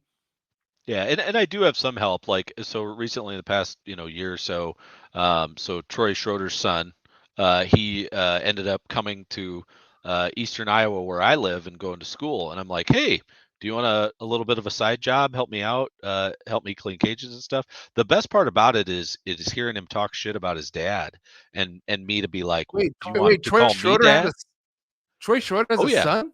In college, How old he does. Yeah, what? He has a son in college. Troy Schroeder, best dressed with a bow tie. Yeah, he's got a college son. Yeah. What? Yeah. How old? Dude, what is he, fucking Benjamin Button? Like, dude, he does not look like he's that old at all, bro. Like, what is happening with this guy? Oh, he's old. Yeah. Yep. Damn. What is cracking, Troy? Damn, respect. I did not know that. Anyway, so you worked with his son. His son was bagging on him. Yeah. So yeah, he needed a side job, something to do, and I'm like, hey, I can get your help clean snake cages. So little did I know, Troy, hadn't trained him up super well. So now he's got kind of the JD Constriction way of doing things. So he's been imparting a lot of knowledge back into Troy, and I enjoy that. Why do you do it this way? John does it this way. Why do you do it this way? John does it this way. Well, go live with John then. He can pay for your college.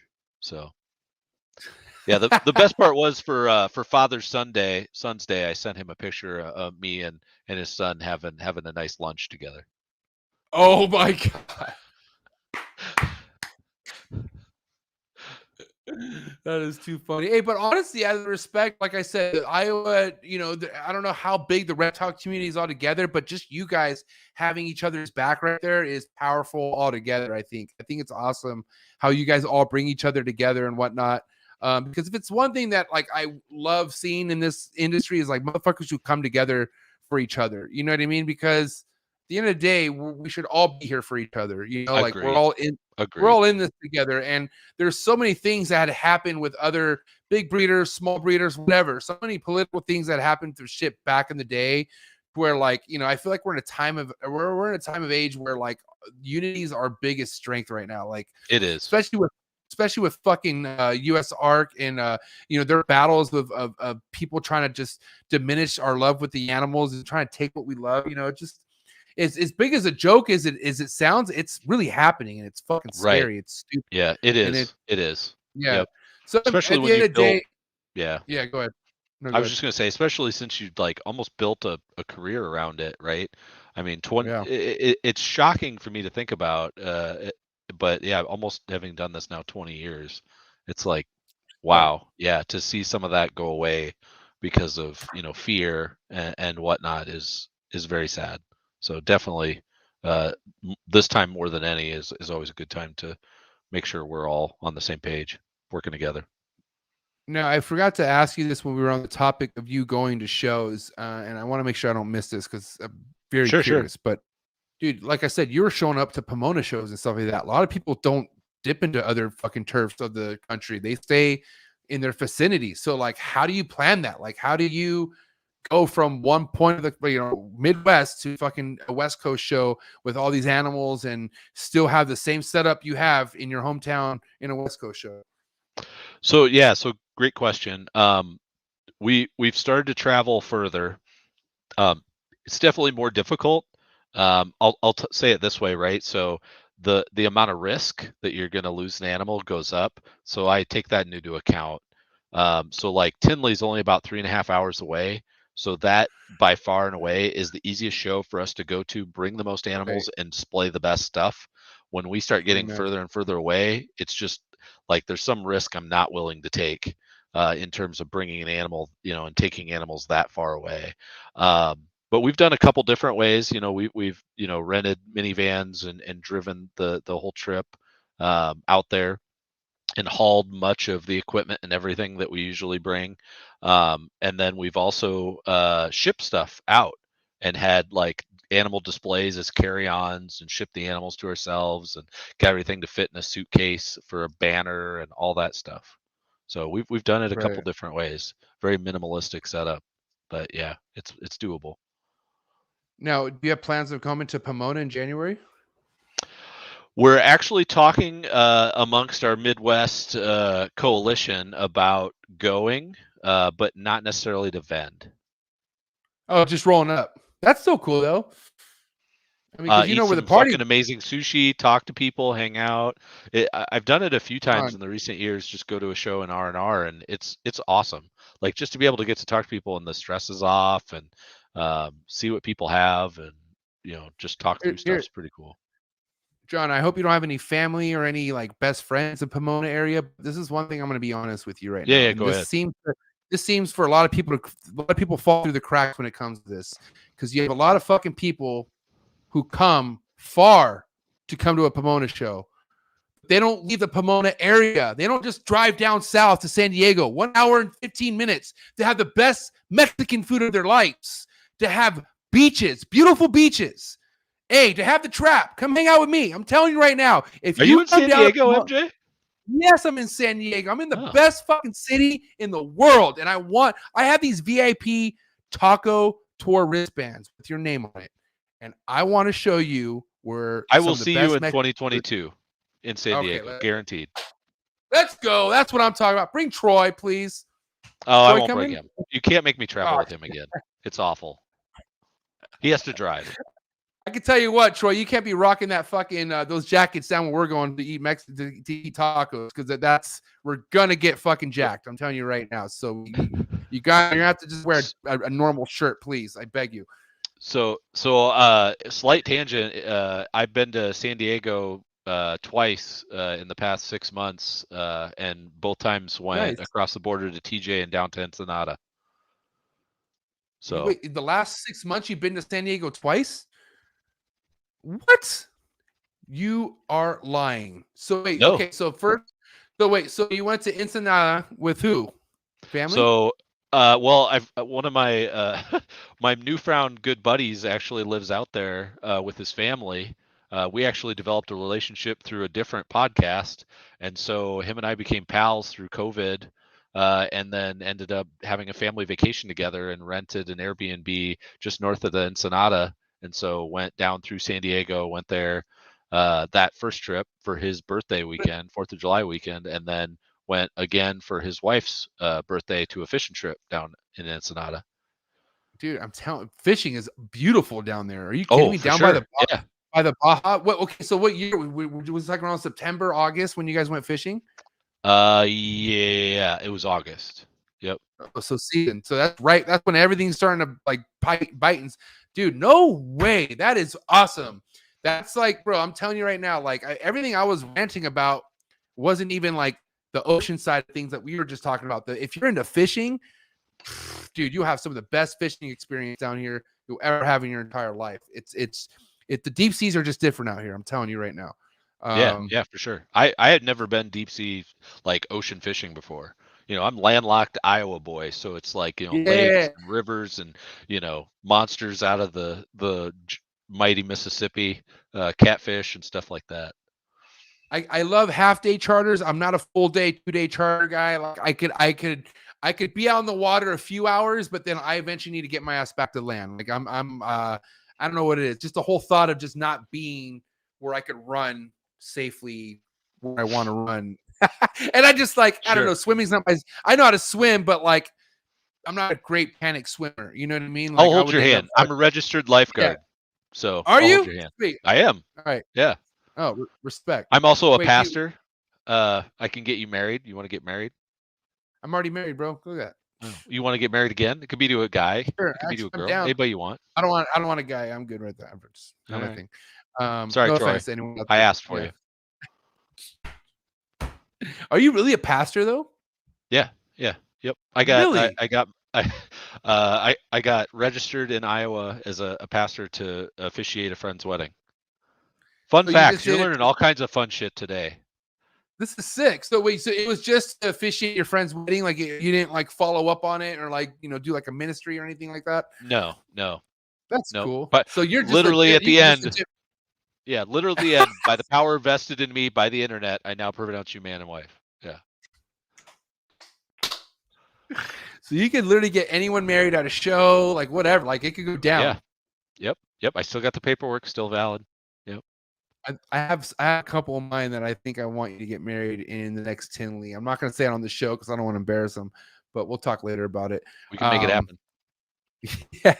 So okay, cool. So the chances of you showing up to Pomona is likely, just not vending. But you showing up is I'd probably likely. say Right? it's probably 60-40, and the 40 is really getting things coordinated with the wife for the kids. Now let me ask you this: what's the show schedule looking like for you in 2022? If all plans out, COVID doesn't ruin anything or any of that shit. Are you looking to go pretty hard in 2022, or what's your schedule looking like shows wise? I would say so. As of right now, like the biggest change for us is COVID has turned me on to the Arlington show as being a fantastic show and something that we really enjoy going to. Like it's honestly almost a mini vacation at this point, and with the group that we go down with, Troy Schroeder, Best Dressed Ball, JSA, really enjoy going to that show. So Tinley's always been a given. We've been going to Tinley for a dozen years or whatever, and then now Arlington's easily in our rotation, both shows. Pomona might go for fun. The Schaumburg show, we went for fun last time. There's a ramen spot just like around the corner that is one of the best ramens I've ever had in my life, and I've had a lot of ramen. So I think I'm going to have to go back to Schaumburg at least to have ramen and BS with people. I'm going to Schaumburg just because how nice the hotel was. That hotel was fucking baller. It's fantastic. Yeah, you want to go out for ramen for lunch? I'll buy. Yeah, I'll show you a sweet ramen spot. Can we do you like steak? Because I don't like ramen, bro. I'm not gonna lie to you. The best steak is the ones I make. So I do like steak, but I'm spoiled. So I have to fly to Iowa then to have a steak with you. You do. And sweet corn. Can we have sushi? Can we have sushi? Can we have sushi? We can have Iowa sushi. Actually, which is wait, hold on. I won't actually I take that back.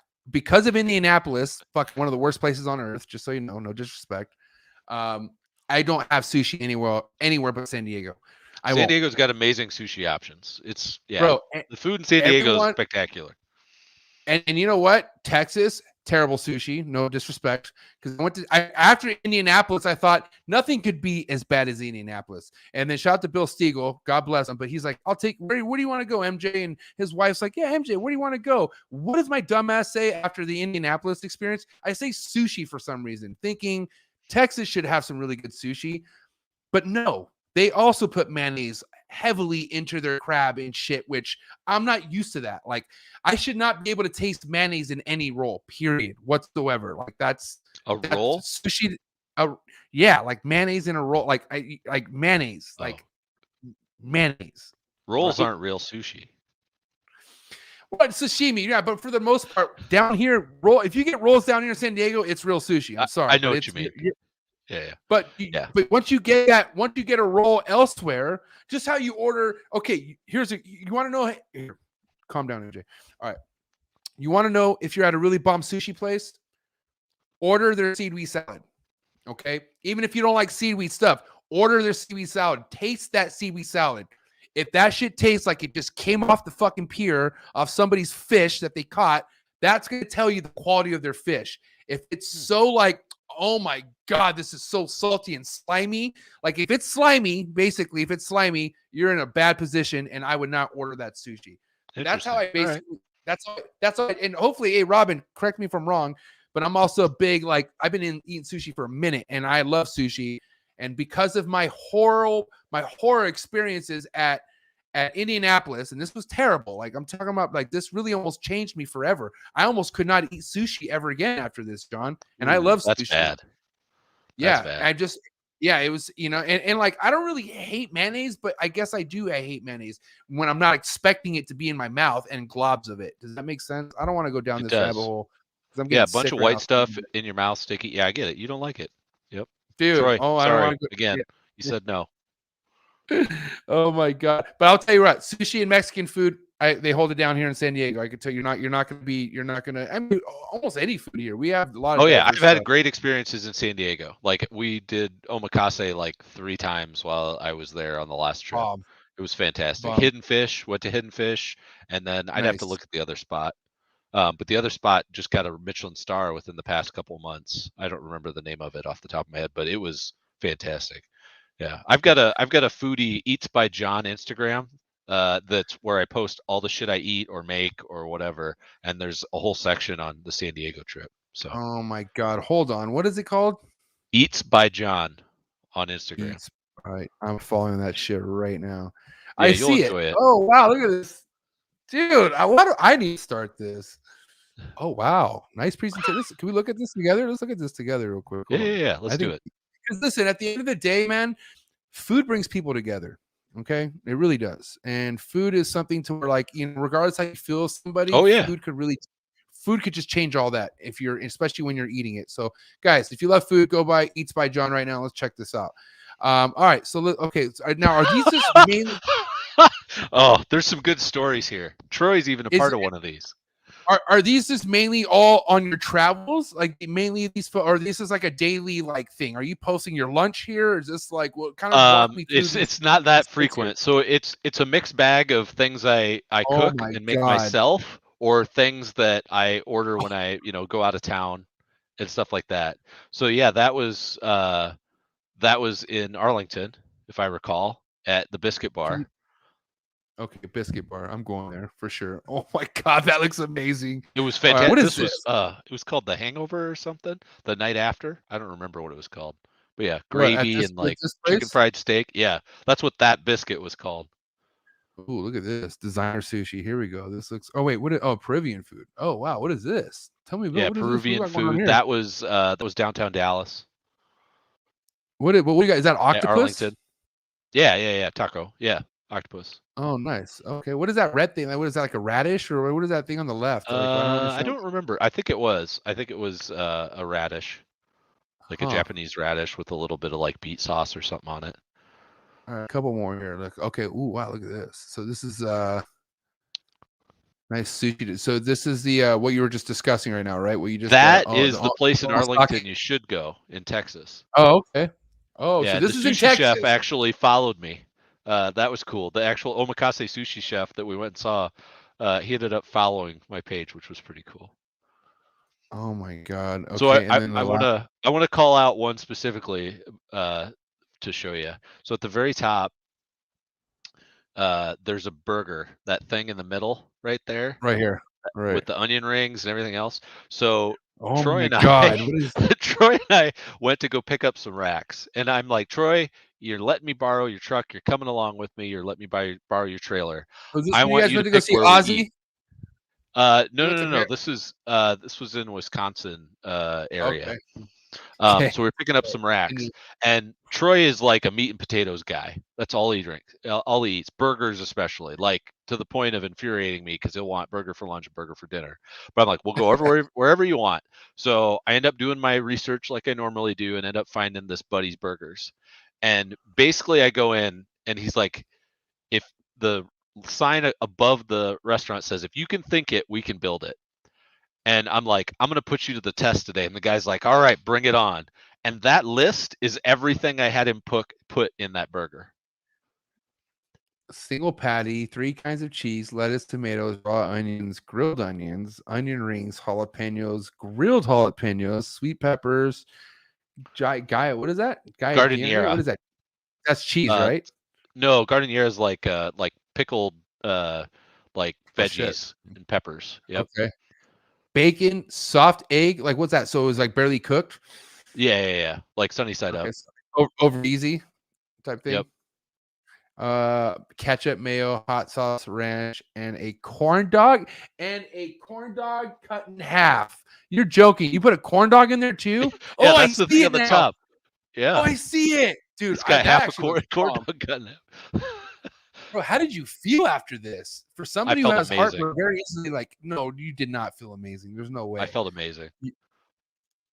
Yep. Did you eat a lot of good. It was awesome. Did you eat all of it? Yeah. Oh yeah. Yep. I didn't eat all the fries and gravy. I ate all the sandwich. What did that cost? I'm curious. I mean, was that kind of like? I honestly don't remember. Troy and I talked about it after. It was like, what did that run? And I'm like, I don't remember. Like, it wasn't expensive at all, but it was like the guy was giddy with my order. Like, he was so excited. He's like, "Come, you want anything else? Like, we can put gyro meat on it. What are you thinking?" And I'm like, "Oh, I don't know about that." Like, he was like, "Bring it on. I'll make it this tall. I don't care. Like, just keep telling me what you want." Like, he was challenging me. It was almost intimidating, but it was super fun. Yeah. As big as that list was, you made it respectable to where like that's what you all wanted on your burger and you ate it. So like, Yeah. I'm glad you didn't like go overboard and make it to where like you wouldn't have ate it all, you know, like you made it to where that's what you were craving. Yeah, I had a limit. There's always a limit. Oh my God. Okay, so John, I have to ask you. I have a wrap-up question for you before we get into the hot seat question. Okay. For somebody like yourself who's been into this industry going on 20 plus years, right? There are a lot of other projects, like high-end projects, people are gunning for or investing. You know, I mean, I don't want to say anything like the Axanthic, what you got going on, but a lot of new people are really wanting to like sought after the project that a lot of people like the popular stuff, right? But at the end of the day, what would be your advice for somebody who's new into this game, right? And really just wants to get ahead no matter what project they're on. They just want to make sure they're on the right route, going that route for that project, if that makes sense. I mean, the big thing I would say, if it's like how to know you're on the right route, is, and we talked a little bit about this earlier, right? Pick the projects or the genes that you're really passionate about. Like you're like, this is what I really want to work on, or what I want to center my ball python breeding experience around. Like that passion will carry you through. The other side of it too, I would say, is it's been the reptile industry in general. Some of the buyers are impulse buys.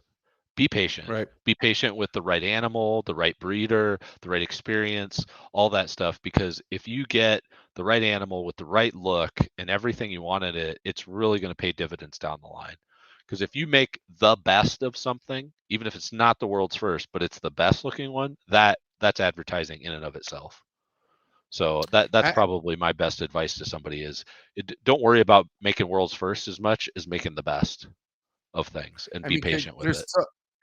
I mean, no matter how awesome something is, there could always be a better version of it. Like always, like there could always be a better version of something. It can always be refined. Yep, exactly. And you know, and just you know, I feel like to capitalize on what you just said, just like no matter what it is that you're doing, if it's something you're passionately excited about, you're not going to go wrong. Like it just you're never going to be let down because at the end of the day, you're working with shit that is driving you, that is making you excited. You're not working on something because you know it's going to attract Justin Gabelka customers or something. You know what I mean? Right. Like at the end of the day, you know, this is a longevity thing. This isn't a fucking 2-3 year turnaround thing. It's not going to happen. You know what I mean?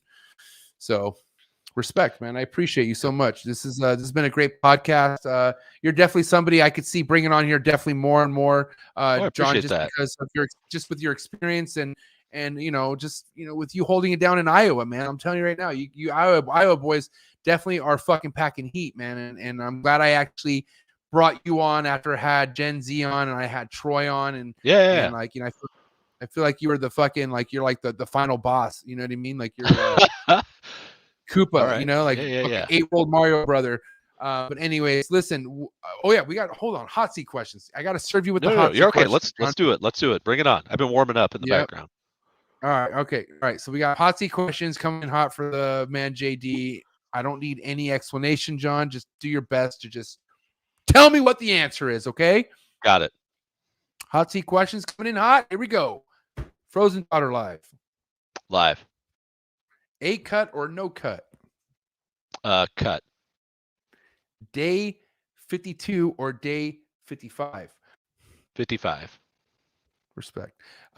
Straight bake incubation or no straight bake incubation?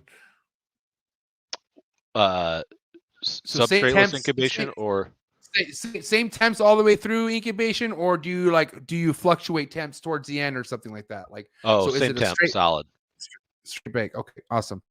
Yay imports or boo imports? Yay imports. Cool. To mist or not to mist? Mist. Mist. Yep. Okay. Sports or no sports? No sports. Okay. Alcohol or no alcohol? Lots of alcohol. Favorite alcohol beverage? Whiskey. Favorite meal with favorite alcohol beverage? Sake, sushi. Ooh, respect. Big flexor or no flexor? Medium flexor? Is that an option? Probably no flexor. No, you're big. Let's go. Come on. You're Right, big flexor? stormtrooper, bro. Did I say more? Thank you. Okay, steak or fish? Say that again. Sorry. Steak or fish? Oh, fish. Okay, white wine or red wine? Red. Respect. Van Halen or Sammy Hagar? Ooh. Sammy. Oh, Sammy. I mean, Sammy is Sammy. I mean, what are you gonna do? Eminem or Machine Gun Kelly? Eminem. West Coast rap or East Coast rap? Being in the Midwest, we don't know the difference. Just gotta pick one. It's this way, so we're just like, oh, left or I'd right? probably go west. I'd probably go West Coast rap. Okay, That's favorite more West my Coast. old school. Favorite West Coast rapper? Probably Snoop D-O double G. Nice, respect. Little word association. First thing to come to mind: milk, Boobs. substrate, Aspen. stuck shed, Ooh, water. ovulation, Money. Instagram trolls. Fun. You got to get one. You got to get rid of one platform forever, and I mean forever. Is it going to be Instagram or Facebook? Which one has to go? Facebook. Woo! There you have it. Coming from someone respected on Facebook on a heavy level. There you have it. Yeah, I have more followers on Facebook, but I just like Instagram better. Yeah, I just do. It's the future. It's the future. I just like the medium, like the setup with the photos and everything else. I spend more time on IG than I do Facebook for sure. Yep. It's like less personal. It's like more like here's my work. Let me know what you think and keep it moving. You know what I mean? It's right. and it's not like leading off of like, because on Facebook you post something and one comment leads into a whole another fucking section of things and you're like, what the fuck just happened? You know what I mean? That's what happens on Facebook. But you don't get that kind of shit on Instagram. I mean, for the most part, you don't. So yeah, you can focus on the pictures and the GIFs and everything else, right? Not the banter about politics or everything else. Listen, John, I have not had. I mean, at one point we were mid 80 views going on in the live, and I've not had that many people in a live in a while. So you've had mad people in this live tonight. Sweet. Showing you respect, showing you love. So what do you have to say to all your supporters out there? Everyone who's here to show you support and who's been fucking with you. What do you got to say to everyone?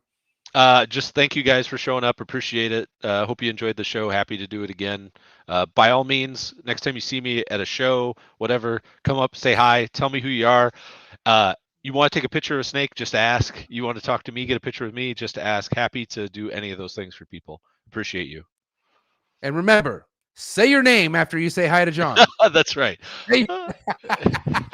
Hey, listen, John, thank you so much for this episode. I will be in touch with you.